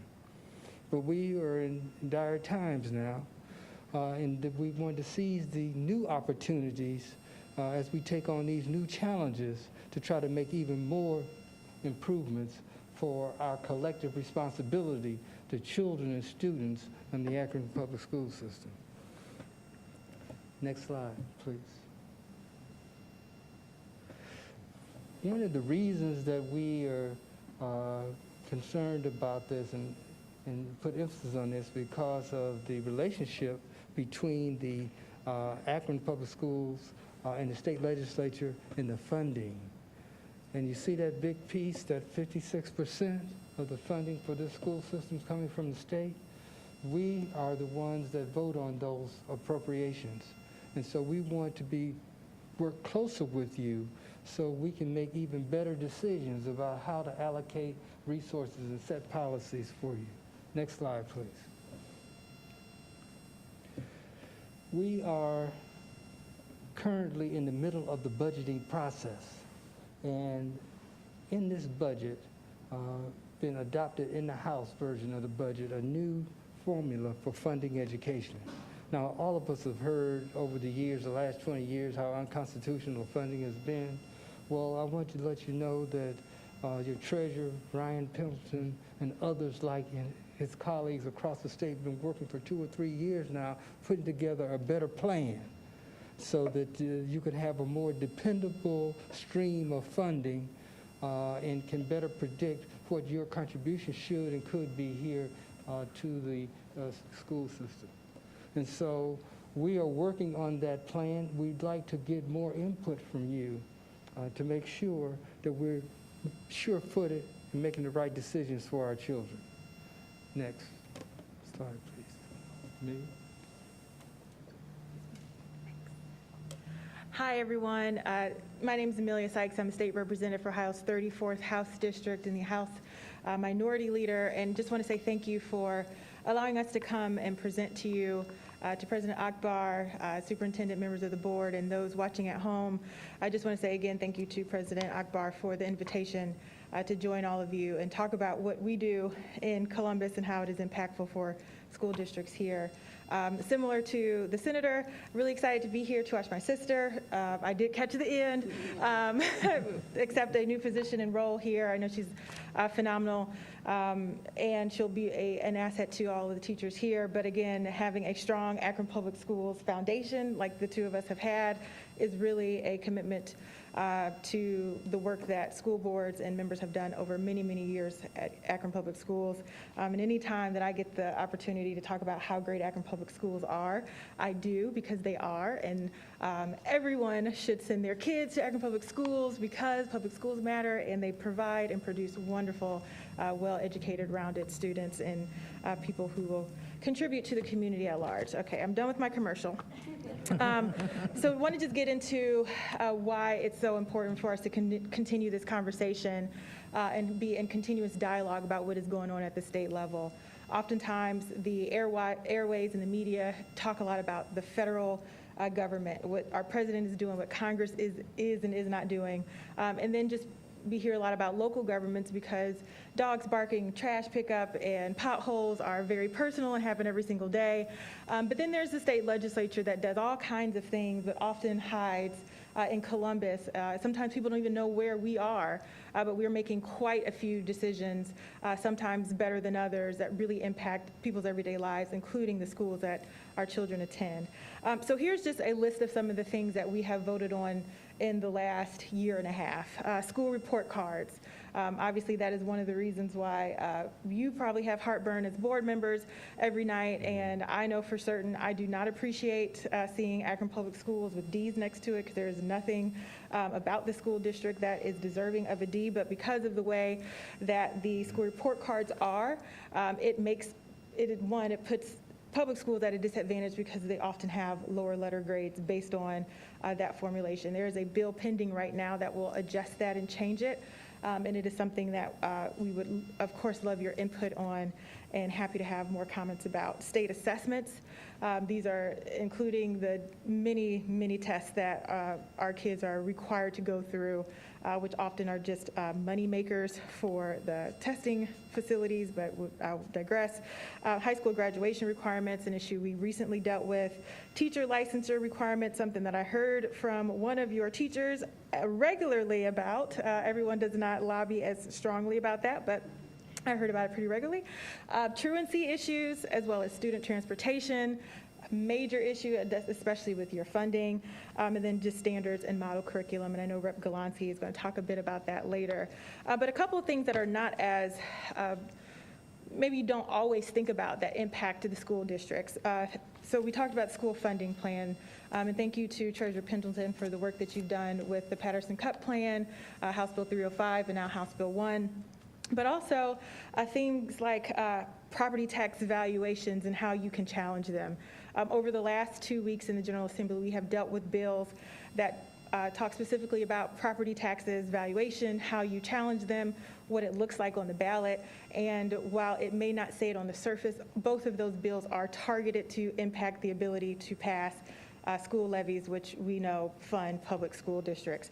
Both of those bills passed the House, and they're on their way to the Senate, and have a likely highly likely ability to get passed, and it will impact your funding streams. We recently passed some COVID relief funding that unfortunately we had the funding from the federal government back in December. It just got voted on last week. So sitting on hundreds, well, nearly $1 billion of funding for our state is something that we deal with. Again, I won't editorialize too much, but people needed those funds many, many years ago. It was the legislature who was responsible for it. And then when we just talk about regular quality of life issues, and I've heard this from a lot of educators about their students not feeling safe at home, or not having a home to go to, or violence in their communities. We vote on quality of life issues, environmental issues that impact the way that your students are ready to learn or not ready to learn on a regular basis, and can be very helpful with changing the lives that your kids have at home, so that when they come to school that they are ready to learn. So I'd say that so we can start to appreciate the wide range of topics that we deal with, and while they may not always be educationally focused, they are still very impactful to sometimes your bottom line, but ultimately to your students' success. So happy to discuss this a little bit further, but in the meantime, next slide, and Representative Golonsky is going to take over.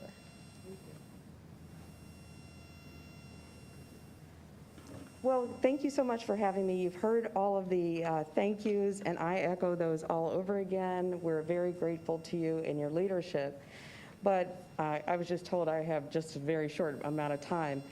Did you know that Ohio is the only state in the nation without health education standards?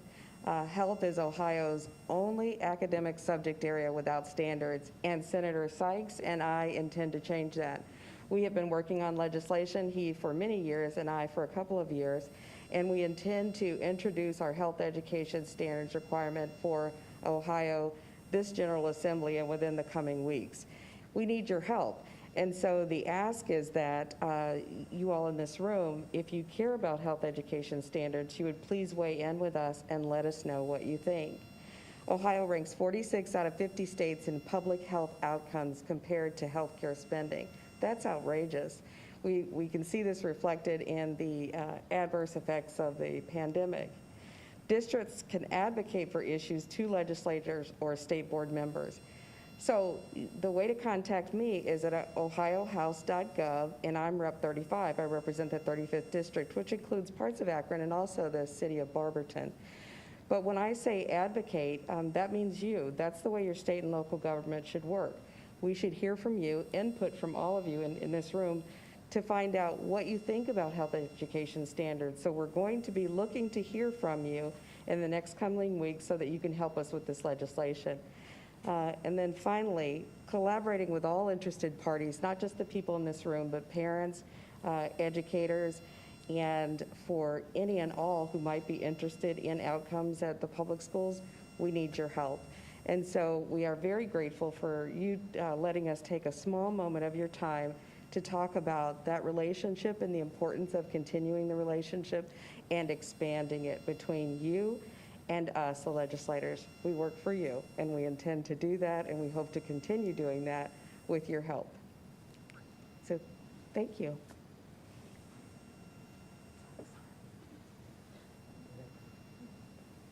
It's something how when your children grow up, how they don't listen to you quite as much. You know, I get told Amelia, Leader Sykes, you know, she had 3 minutes. And it's hard to tell Leader Sykes what to do, you know. But we're here really to increase communication, to figure out a strategy to increase communications with you, the board members, and a strategy to collaborate with you more on these issues. We would like to know, is there a contact person with the new administration, with the board? Do we want to meet quarterly, the administration with board members? Do you want updates from us dealing with legislative issues that affect the school system?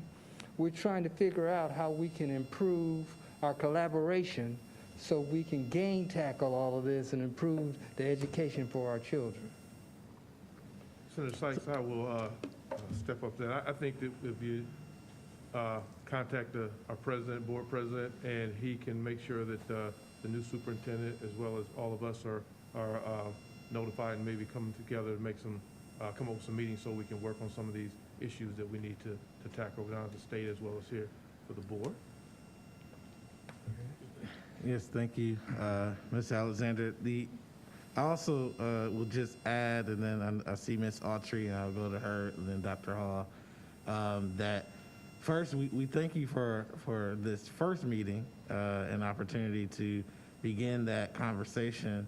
I think it's important for us to begin a little more vigorous participation and advocacy around the legislative issues that affect our students and even our staff on a daily basis. So I'm definitely committed to that and working in partnership with the three of you to do that. And I think our board is also open. We've had conversations about doing more in this area, especially as we've seen Mr. Pendleton go and give mic drop type style testimony. And so we are definitely committed to making waves. And as we've talked, I have some bones to pick with our state graduation requirement. So my concerns there. I think all three of you, I probably picked your ear about that already. So yes, I think that's something that we can work on, a cadence of some type of update, and then also some informal ways to communicate as well. Mrs. Autry? Thank you, Mr. President, and I just want to thank the three leaders for being here and sharing the information that you have.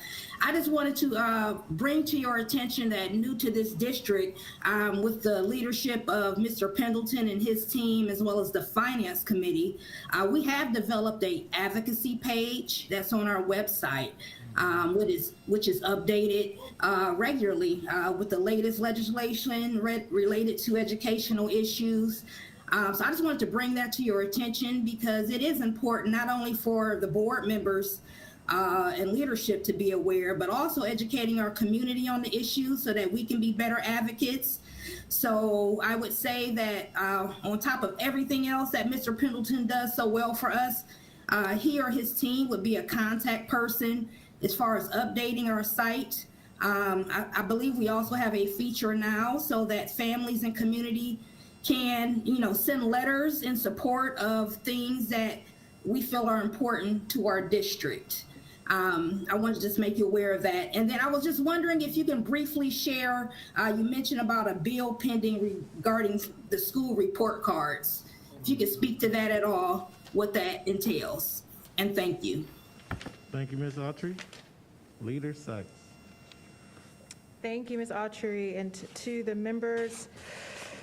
Okay, House Bill 200, it is introduced by Representative Jones and Robinson, which the title says Revising State Report Card and School Accountability System. So this would start with the 2021-2022 school year, and it would eliminate the use of A, B, C, D, and F letter grades, and instead create new performance ratings of significantly exceeds expectations, meet expectations, making substantial progress towards expectations, making moderate progress towards expectations, and finally in need of support. It would establish 5 prescribed student academic performance measures and requires the State Board of Education to adopt the rules to establish this performance criteria, as well as the ratings and methods to assign them. Essentially, so that's just the sum of it. It has had 1 hearing, maybe 2 in the House Education Committee, so it is very early in the process.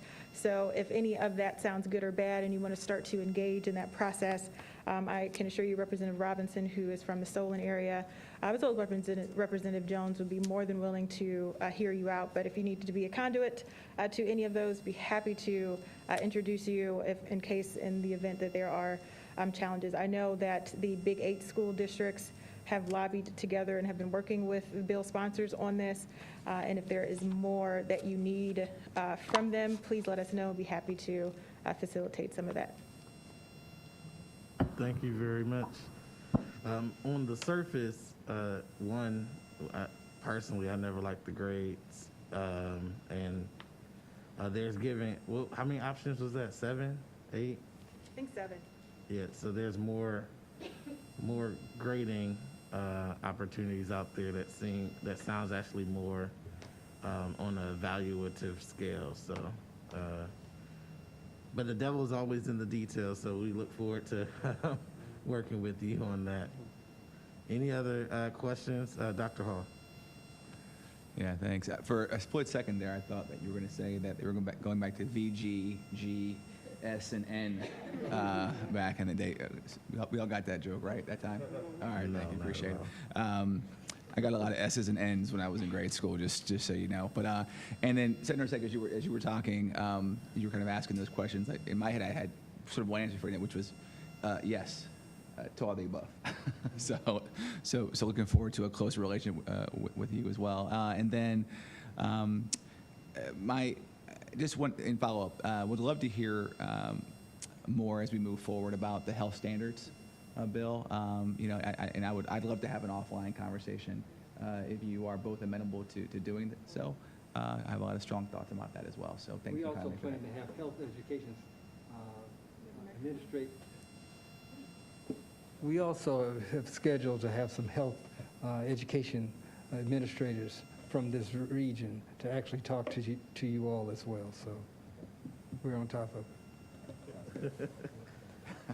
Awesome. Any other questions for our legislative leaders? Okay, hearing none. Thank you again for participating. Oh, you have something? No, I just want to thank the superintendent and assistant superintendent for your work. We really appreciate it. Look forward to, looking forward to what you're going to do next. Thank you very much. We appreciate you very much. And thank you for your service again. So we're going to move to our next agenda item, which is the superintendent's report. Mr. Superintendent. Thank you, Mr. President. I think it was 2 weeks, maybe 3 weeks ago, we had discussion circles in the Kenmore Garfield community, and I have Catherine Rodacker here to review the results of those discussion circles and summarize the report.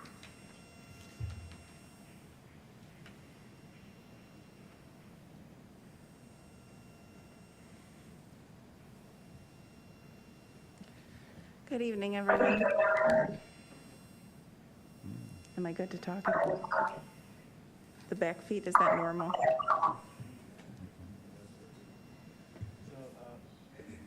Hello, there's bad feedback. It looks like Mrs. Drone. If you can go on mute. Thank you. Perfect. I'm glad Vanessa's here with us. So I'm going to kind of start with kind of the process that we did prior to the circles, and then I will turn it over to Vanessa, who will share the different circles that we did, and then I will kind of close up. So as you can imagine, this was just not started just a few months ago, but obviously this has been going on since the original merger of the two buildings. And then this past October, when we were virtual, we were able to reach out to students at Ennis and then students at Kenmore Garfield that will actually be attending the new building to kind of get a gauge of what they felt with the new building should be called, if it should change, that type of thing. From there, we gathered Google form responses, a little over 300, about 400 responses. And then overall, we came up with a top 4, which I believe I shared with a couple of the board members and Dr. James in December. So the top 4 that came across were keeping at Kenmore Garfield, were South CLC based on the location, LeBron James CLC, he knew that one was going to come up as well. And then also Garfield CLC remaining, going back to the original Garfield name. So those were the top 4. So that was kind of where we started. We brought down students then to do a circle right before spring break, and we shared with them kind of what their peers had shared with them as far as like the overall arching things. We also had names such as Ruth Bader CLC. We had Ennis High CLC, so you can tell the Ennis students had some names in there as well. So we shared with everything, but we showed them how those were the top 4 choices. And we also talked about colors and mascots and kind of what that is. We shared with them what they would be participating with Project Ujima the next day, and then they all came back, and they actually, I will tell you, many of them actually had the day off based on them meeting a lot of the criteria for our intercession, but they still came back and participated, and we didn't even feed them. So you can tell that they were very invested and want to have their voices heard. So at this time, I'm going to turn it over to Vanessa, who's going to share with us the circles from the student, staff, and then community perspectives. Thank you so much. As she said, we had 3 circles, one with the students, and basically did our usual rituals for starting the circles with a quote. And we asked the students if they were interested in the name of their school changing, and if so, what was their #1 idea and why? The students came up with suggestions, and most of them they were feeling like they wanted it to be South CLC. They did feel that there needed to be change and that they needed something to start over and to be fresh, especially with the 2 schools coming together. They felt like they wanted a clean slate and that it would build morale. They thought that South CLC had a catchy ring to it. And they also did get into some discussion about a mascot and just figuring out how they could combine the 2 mascots from the 2 different schools. They also even suggested possibly naming it after Coach Jones. So that was another suggestion. In terms of the staff, we had some staff who had been a part, they're either graduates of Garfield or Kenmore. And of course, they had some loyalty and concern about, some of the traditions and histories being lost. They, went back and forth in terms of whether it should be Kenmore Garfield or Garfield Kenmore. Did have a different spin on it. They came up with the Park CLC, South Akron. Someone even put the names together and came up with Kenfield, Cougars, and wanted to combine those. In terms of the community, we also had a circle with them and asked them the same question about what is their #1 idea or recommendation for the name of the school change. And some felt that they wanted it to change, some no. There were suggestions made in terms of how to maintain the history or so that it wouldn't be lost, whether it was coming up with a hallway named after a school or maybe a trophy case. So I think the biggest concern from the community as well as the staff responses was that keeping that history alive. Some talked about the fact that when the other schools were rebuilt, they didn't have to change their names. So they were concerned about that. Overall, basically, I think they were optimistic about things to come.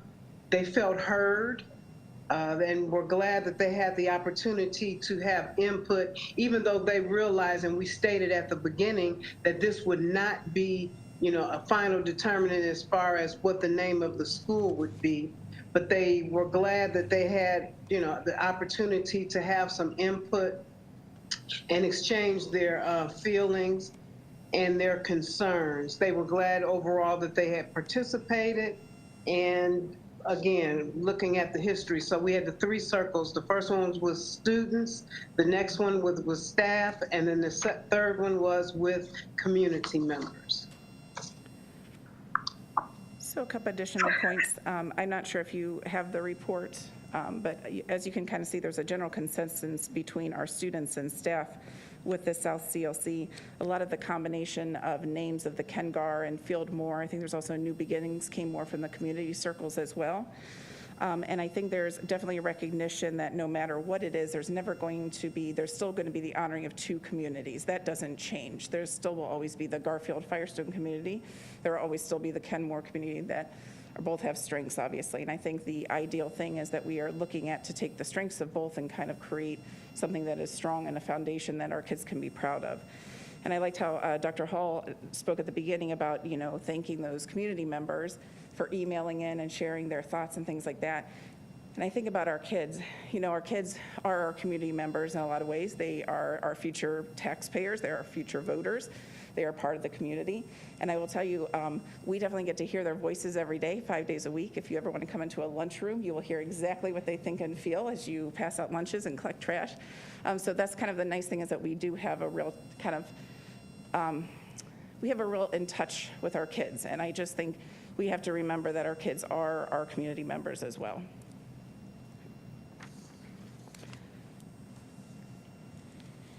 Thank you. Any questions, Mr. President?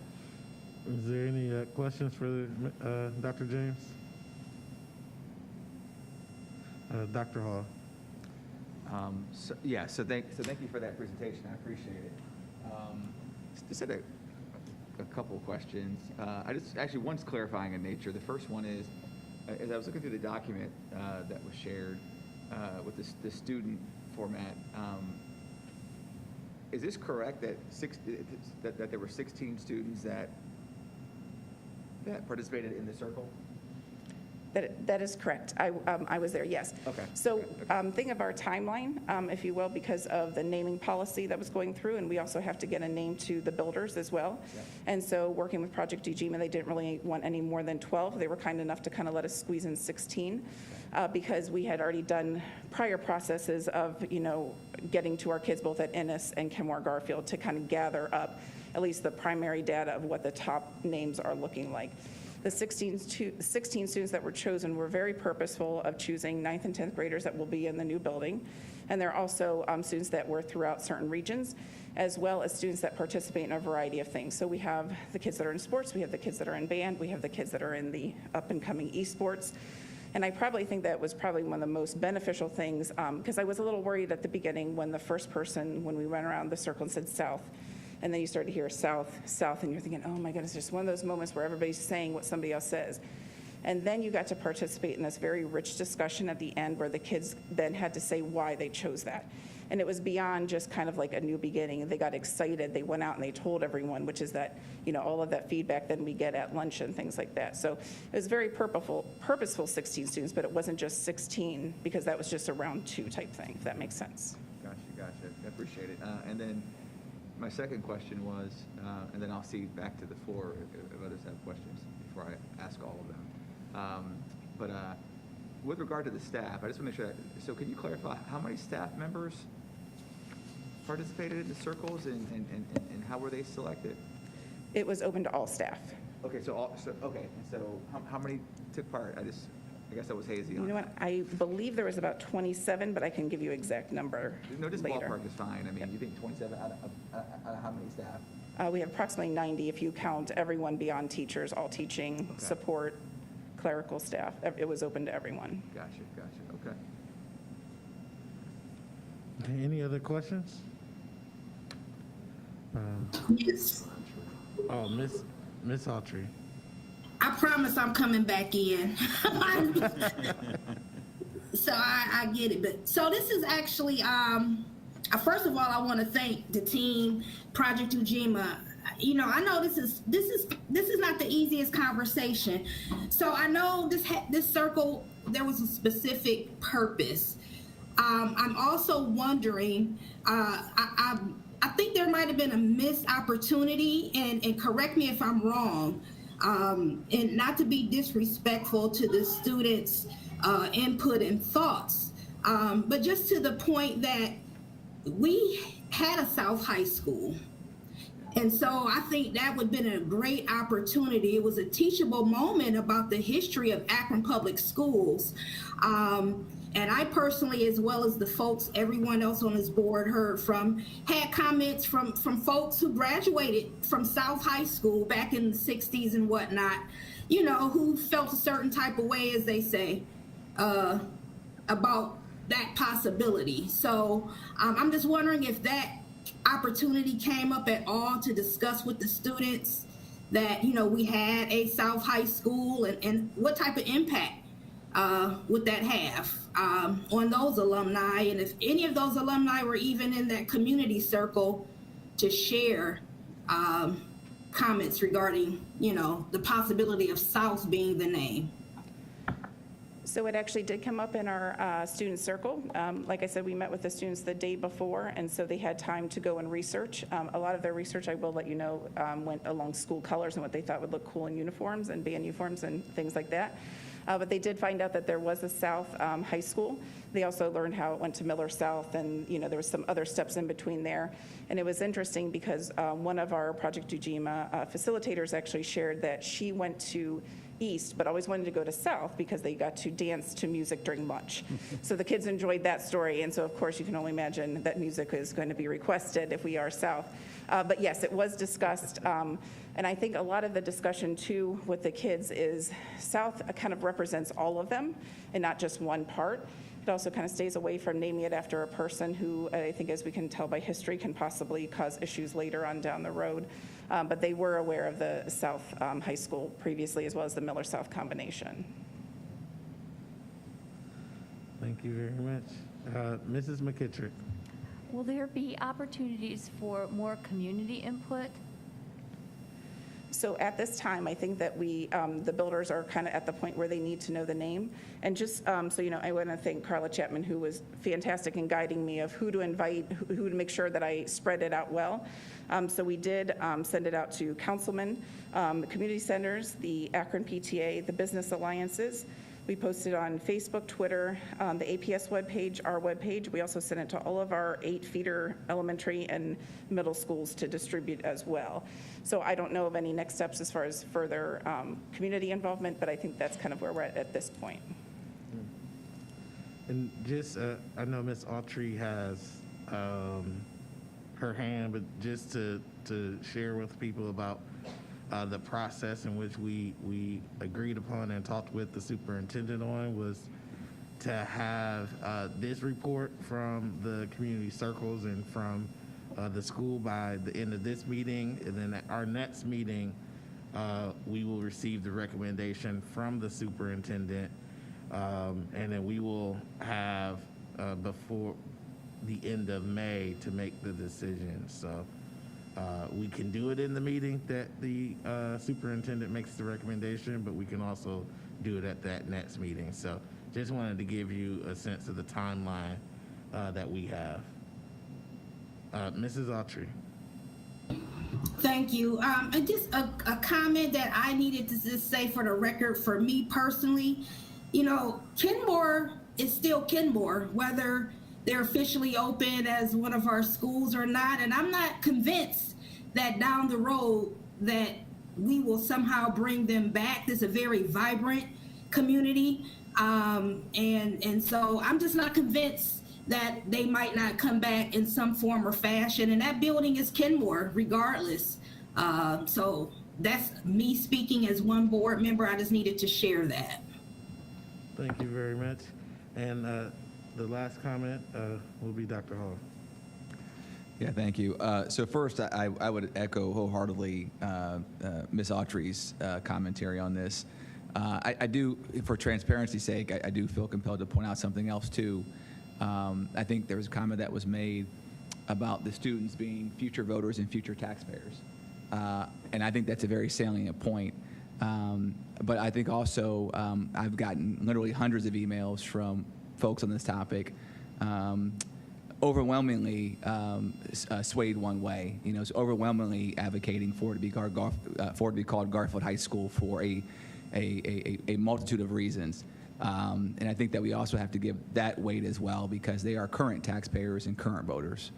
So I think that has to be something that we weigh heavily as well as we sort of move forward in this process. So that's my comment.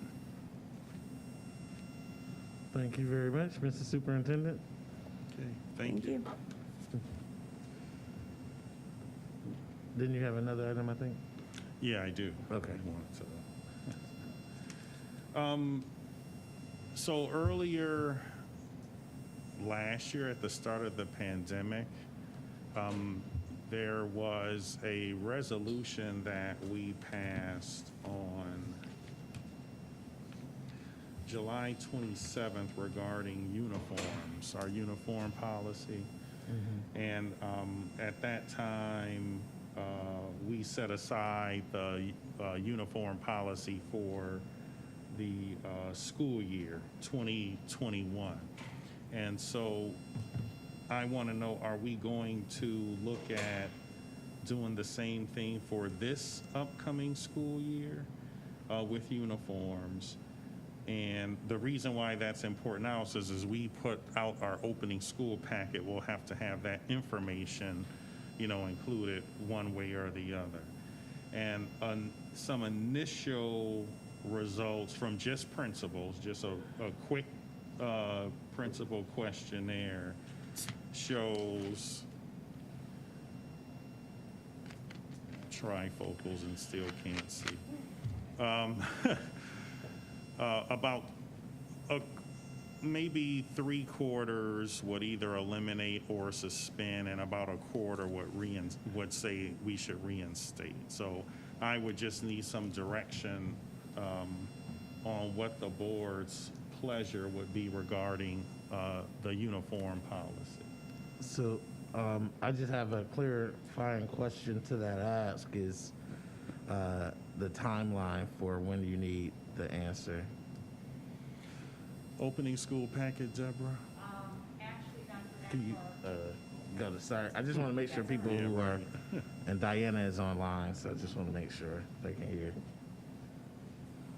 The opening school packet information is due to the printer by the middle of May because it needs to be printed and ready to go because our first schools are opening at the beginning of August, and we have to get that data into it. The other thing is we're getting questions from parents as they are planning their school purchases for next year. They would like to know what direction we're also going into. So we've had a couple of actual calls to the business office and the student services office regarding this issue.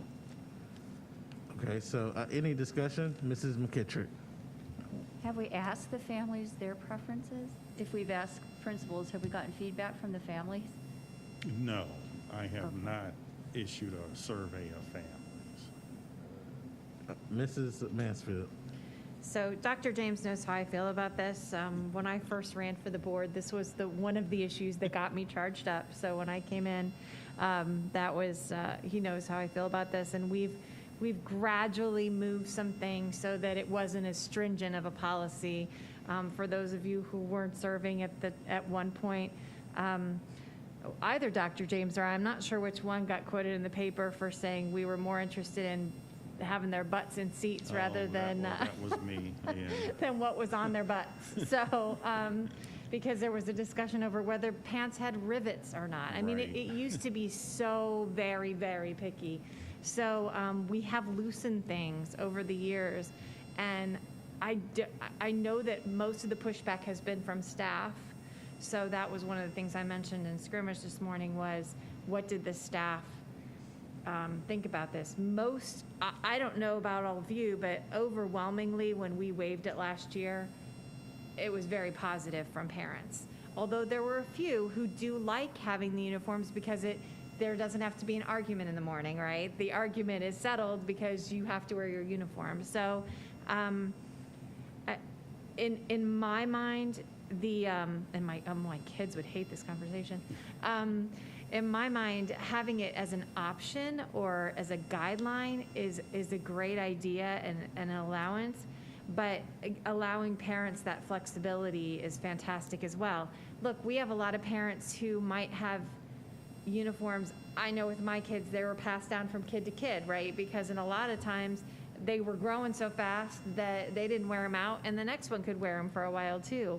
In other cases, maybe it's easier. So I think as flexible as we can be with our families, especially during the times that we're in financially, I think it would be great if we could.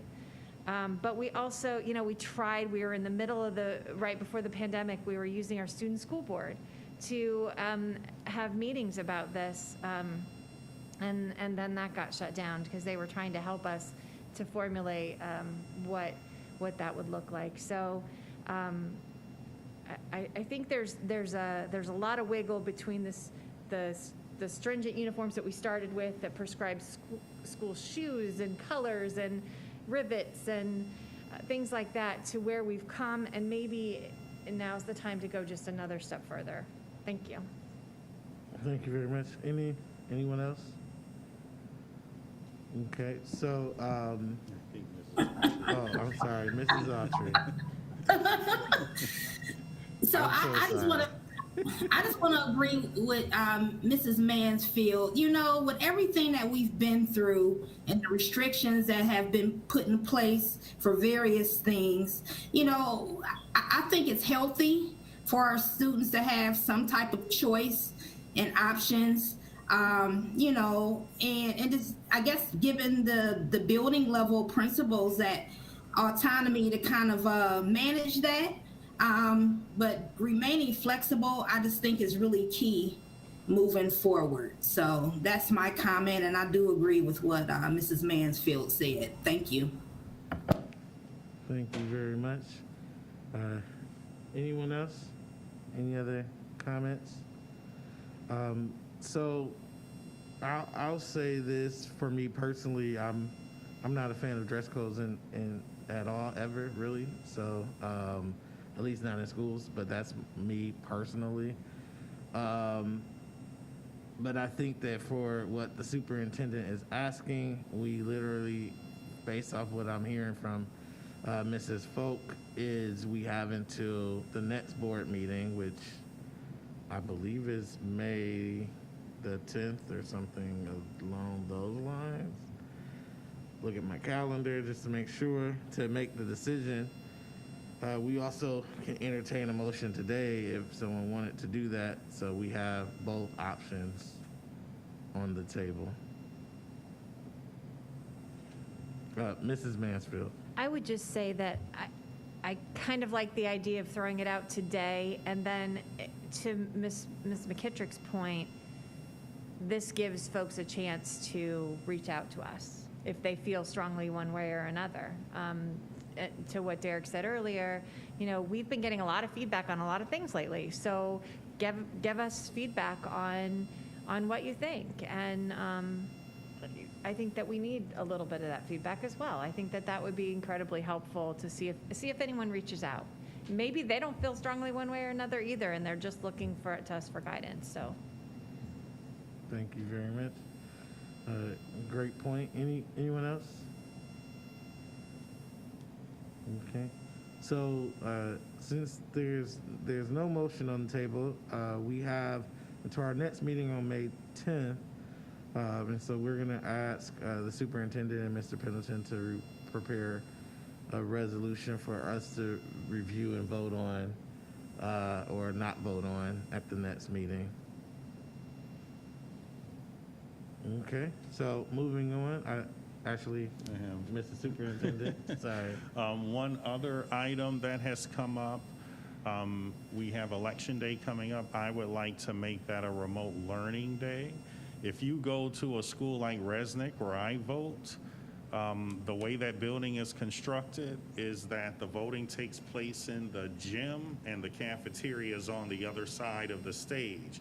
Well, because of COVID and our distancing, we have to have the kids using both sides of the gym and cafeteria for breakfast and lunch. And so that causes a problem with voting.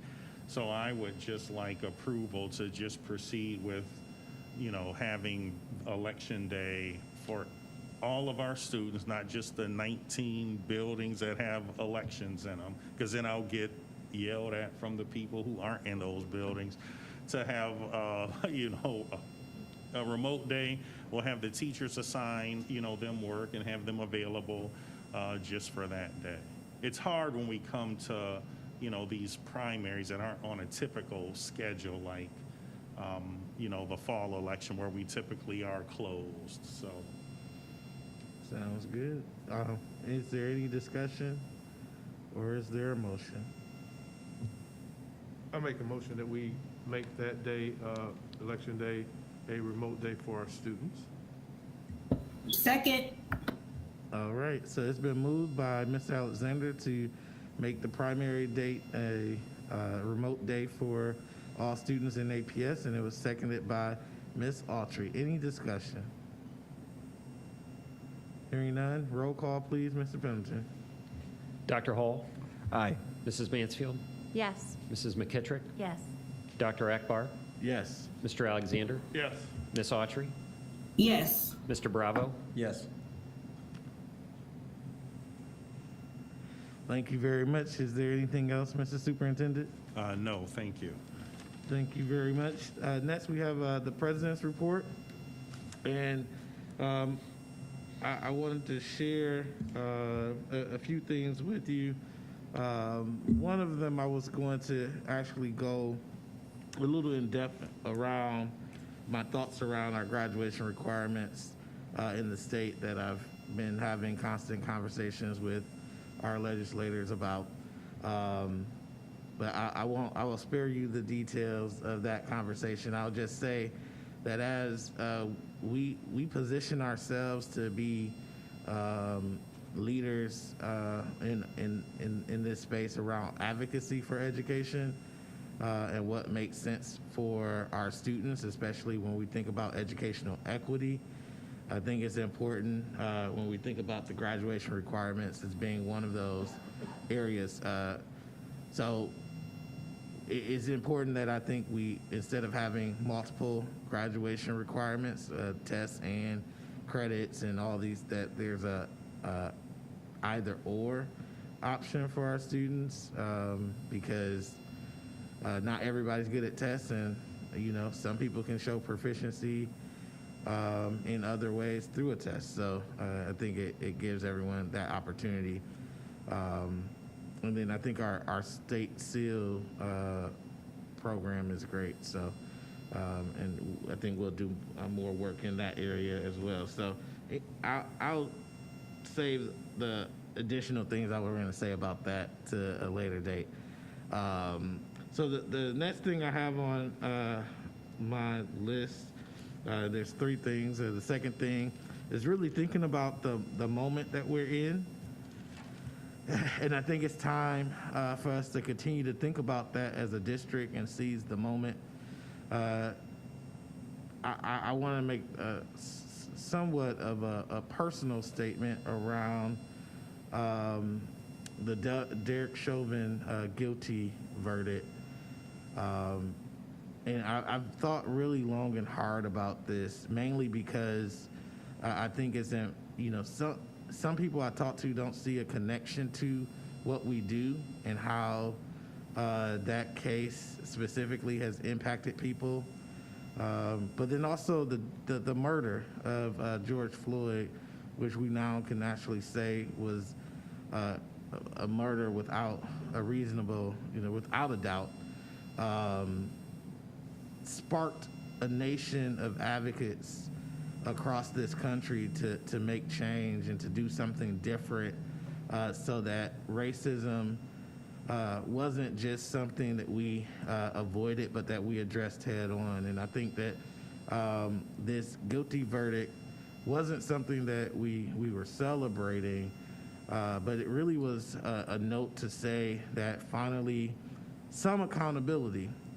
But as a Black man, when I walk out my doors, I still have to have that feeling around, will I make it, home to my fiance? Will I be able to make it home because of any one incident or misunderstanding?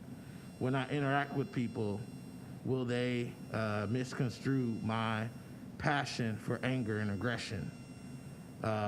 Because I'm very passionate about our students and their success, especially those who are often fall off the ledge of into gaps, and those who we are on the margins and that we don't often bring into the center of the conversation or the center of the room. I'm very passionate about that. And so I've been misconstrued for that passion for aggression. And that's what happens when individuals have interactions with the police every day.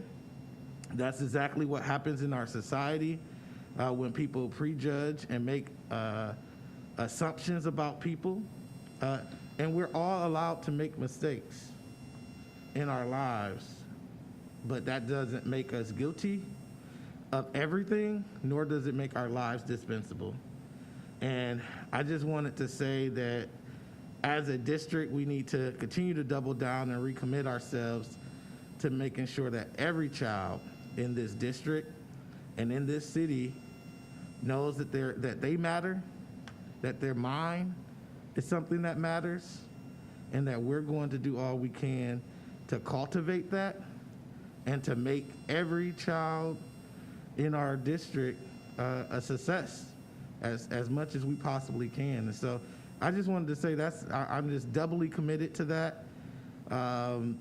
It's been an emotional journey for me, thinking about that and its ramifications and impact and ripple effects beyond just a murder, but also about how our society treats people and considers people's lives dispensable. So all the decisions we make at this table in this group, I just want us to further think about that and how it impacts every child, especially those who may not even be speaking the loudest, but are actually the loudest ones that we should be hearing, the whispers that we should be hearing.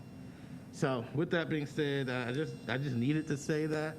I think that we should always take advantage of the moments that we see and align them with our passion and our mission and our vision.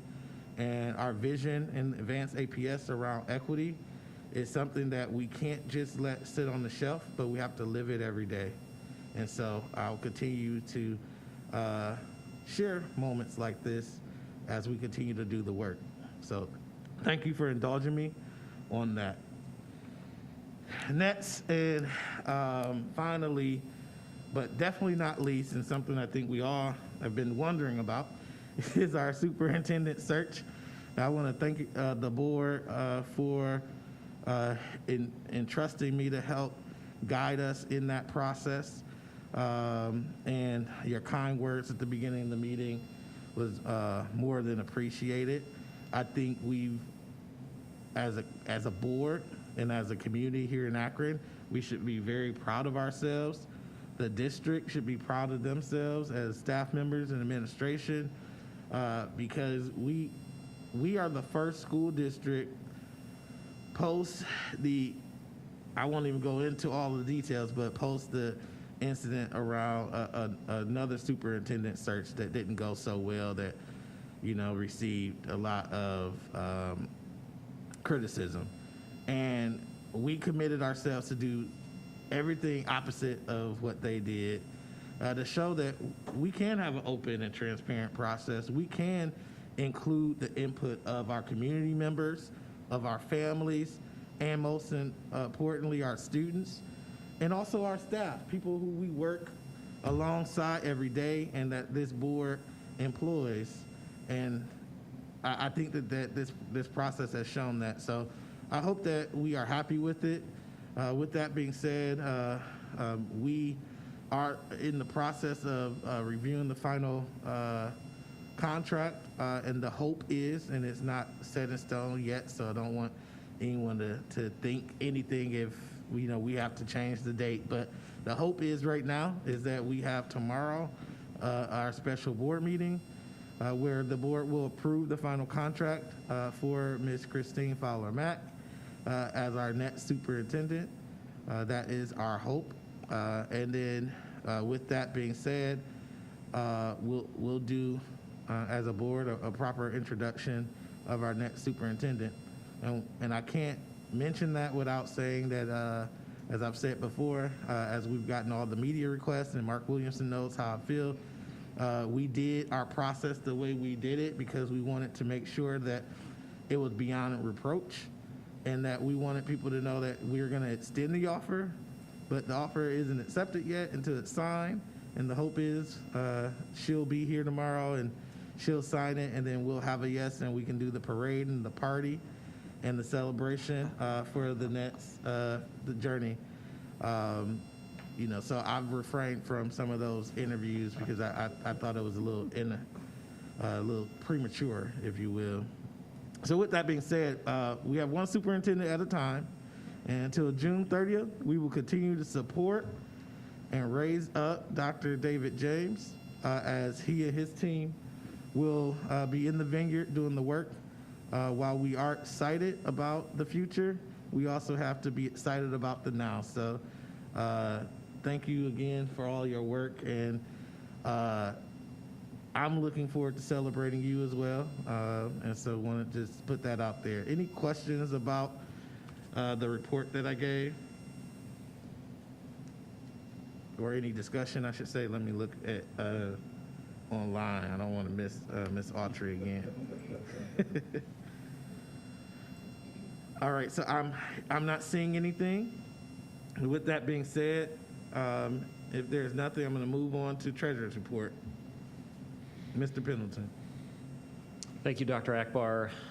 I'll be brief, but I'd like to give a quick update on the Fair School Funding Plan, and very thankful to have our elected officials, leaders here tonight who have been instrumental in shepherding the Fair School Funding Plan from its inception more than 3 years ago, and with all of their names attached and even sponsoring legislation in both houses. So I thank them very much for this.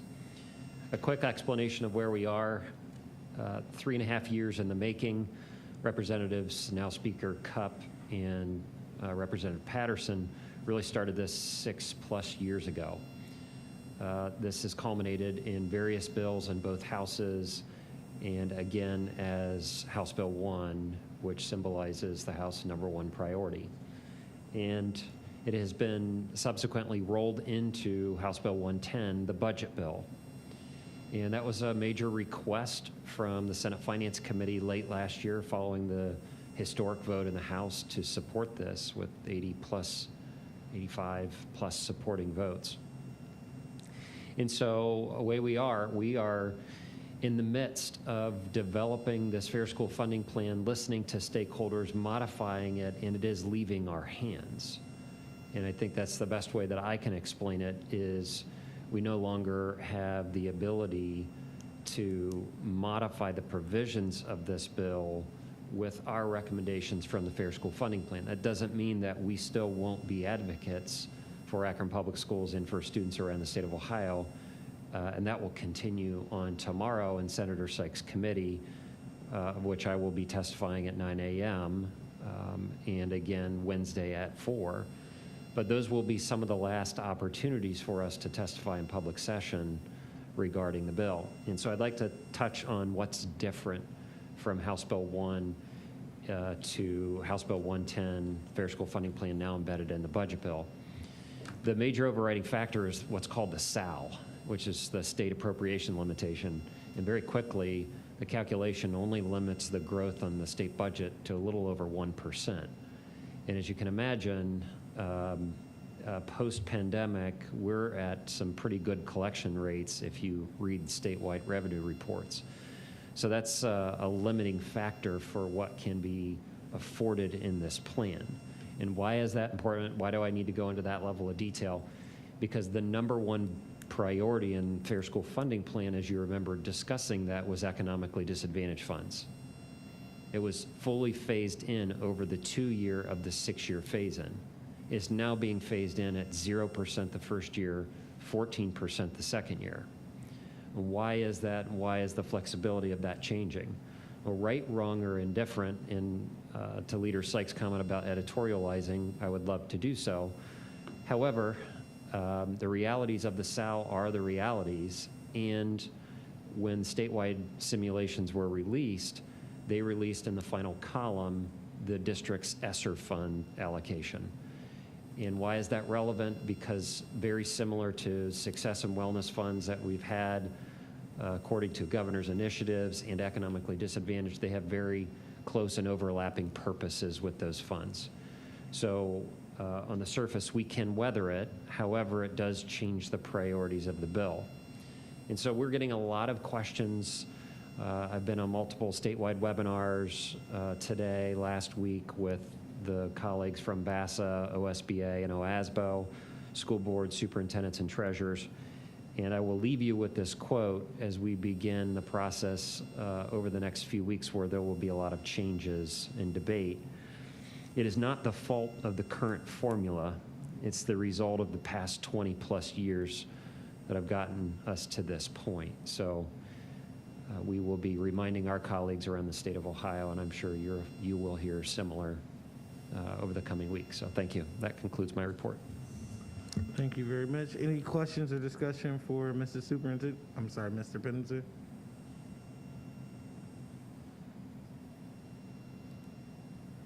Hearing and seeing none, we thank you, Mr. Pendleton, for your report.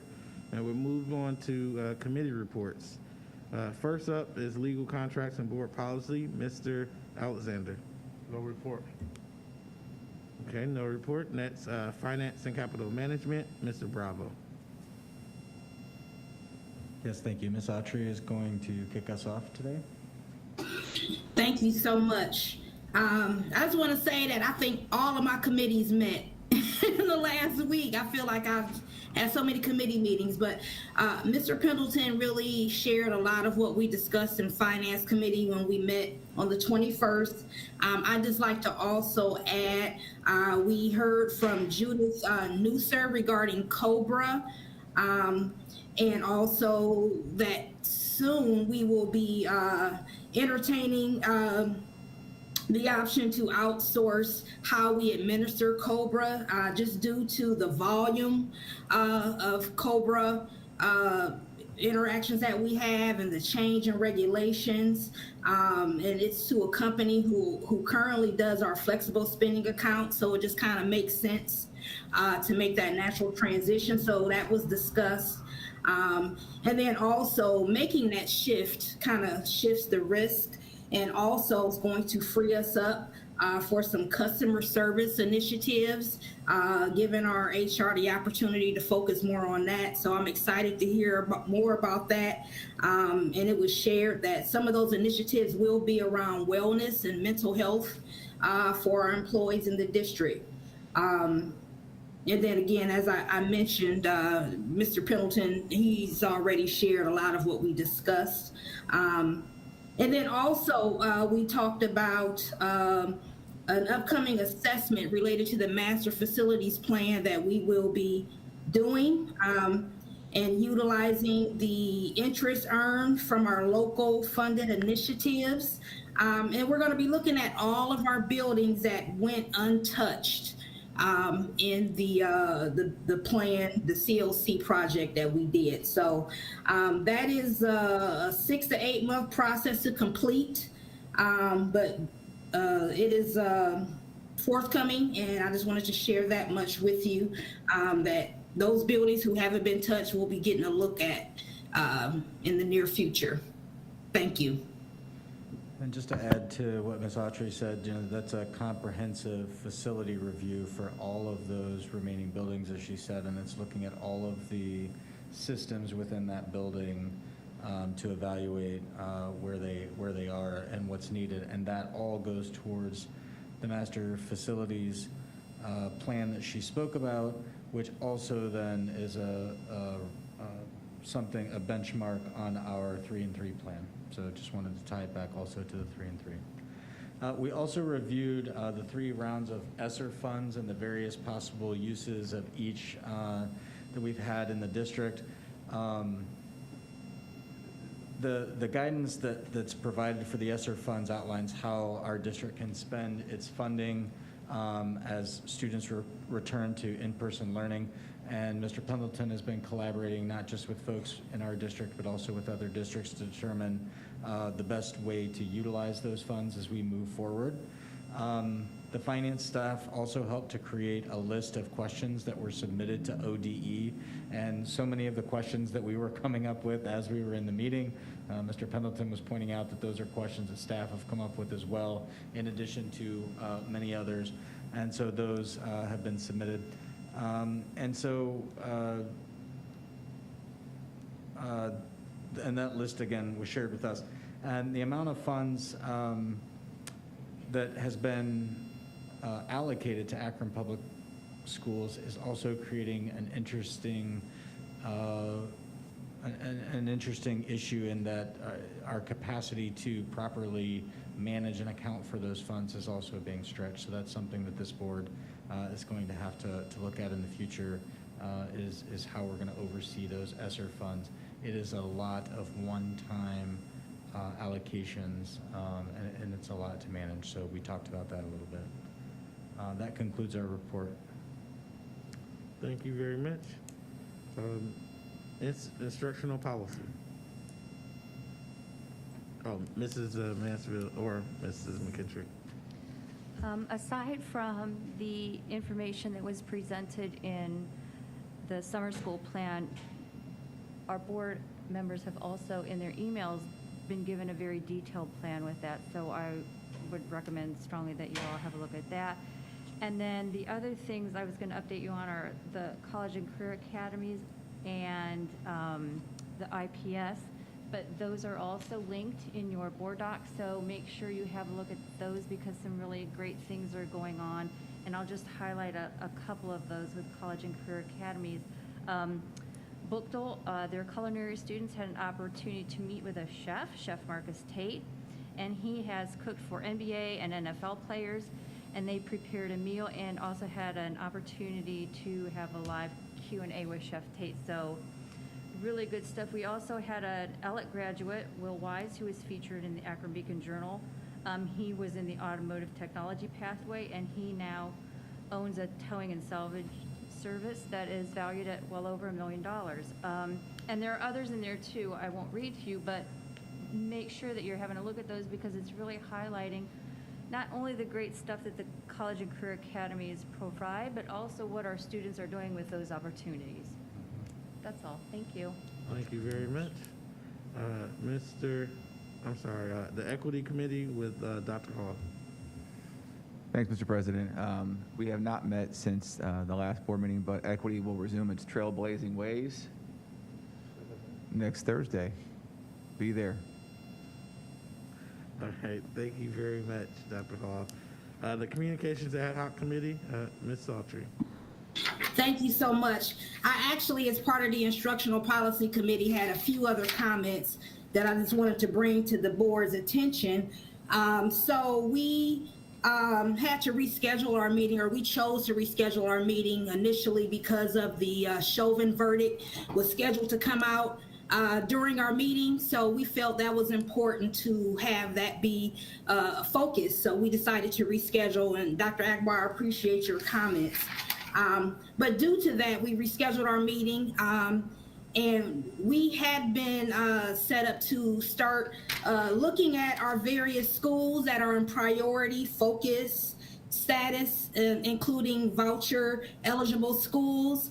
And Kenya Harrington was there ready with his report to start engaging us in those conversations. So we will be getting back to that at our next instructional policy meeting on Tuesday, May the 4th at 4:30. So I'm hoping, any board members who are available to attend that. I think it's really important information. I actually was able to preview Mr. Harrington's PowerPoint around this topic, and my eyes started to cross. So I think it's important that this board get a good understanding, and at that next instructional policy meeting, we'll have that opportunity for those who are available. Communications Ad Hoc Committee was today. So we had an invited perspective to our meeting today. Marcia Pullman, and I want to thank her for attending. She works with college and career academies, and she took the time to share with us some of the methods that they have been able to use in communicating what College and Career Academy is, all of the various signage in our buildings that is ongoing, and our paperwork, which is specific to each school, including their colors. And I believe they've done a great job. That is one of our strengths. I think we all definitely are well versed on college and career academies. We also talked about the work around summer school and how we're marketing that, which we've already heard about, as well as continued work around HubSpot, which is a platform that we are trying to utilize to get more of our buildings involved with sharing their good information and making it easier for us to share that throughout the district. We talked about upcoming having Ryan Hale, if he's able to simultaneously attend a meeting as well as, help us go live. He has a very valuable perspective on communications that I think we need to hear from. And we continue to have discussions around other folks who might have a perspective around communications that will be helpful for this committee moving forward. If any of you have an idea on who some of those folks might be or entities might be, please let me know. And thank you. Thank you very much. With that being said, that concludes all of our committee reports. There's no unfinished business, and we've already covered our new business. So next we move to executive session.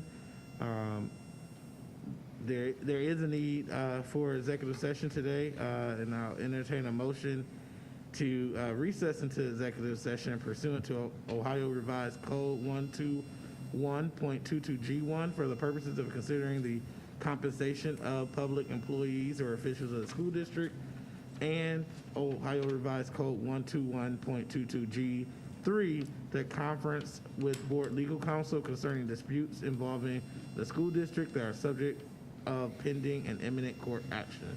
Is there a motion? Second. Okay, so it was been moved by Mr. Bravo, I believe, and seconded by Dr. Hall. Is there any discussion?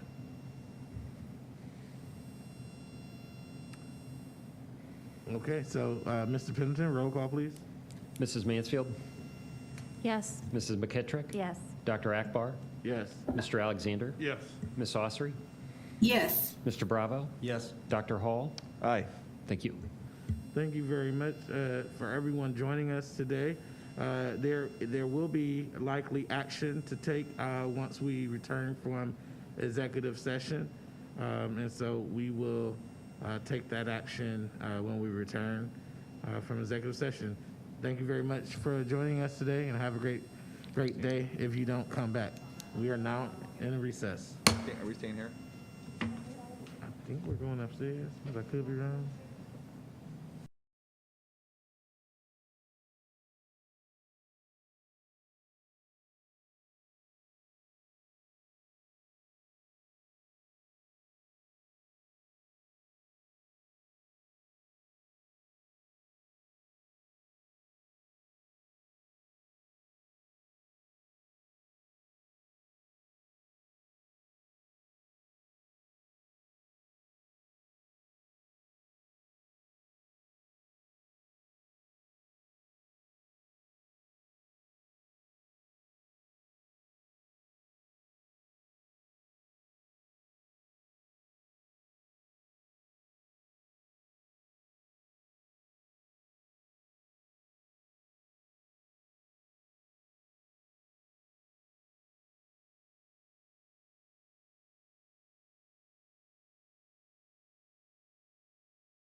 moving it back. Kidding, just kidding. Just kidding. Wow. It'll be in the big journal tomorrow. Get putting the board.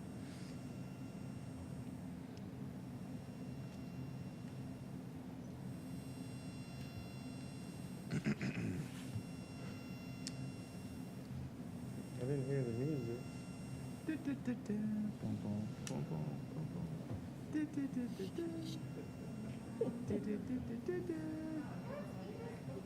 No, that's the NFL old NFL theme song. Yeah. It was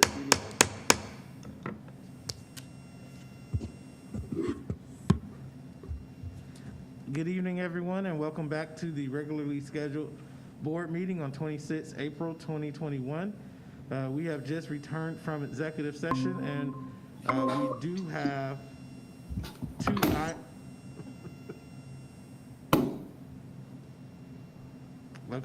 we do have two items.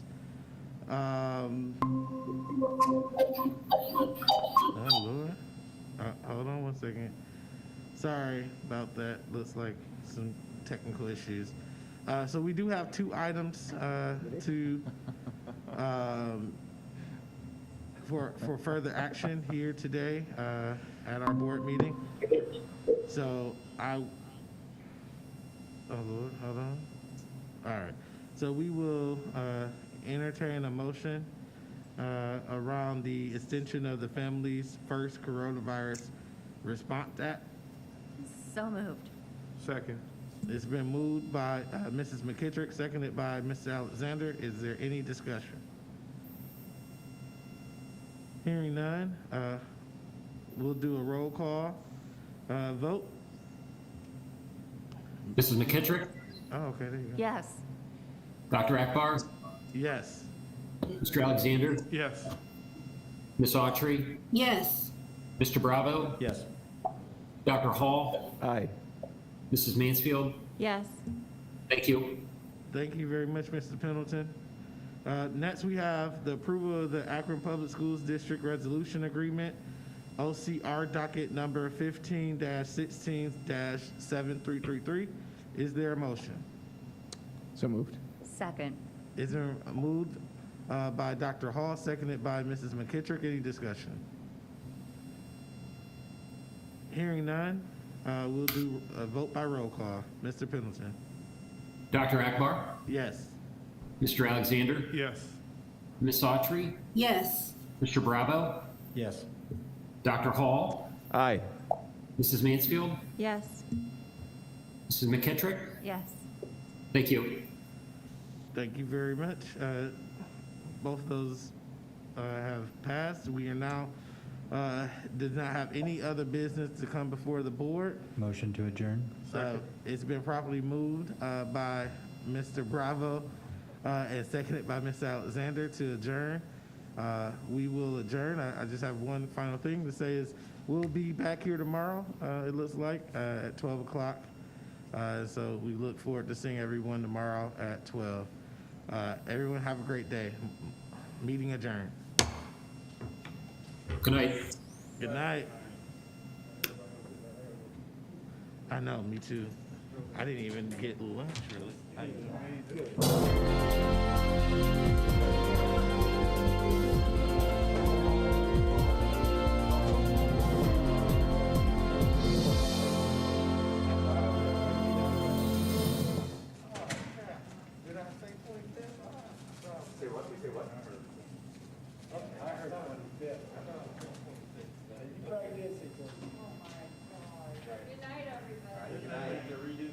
Yeah, I hate for you to have to redo that.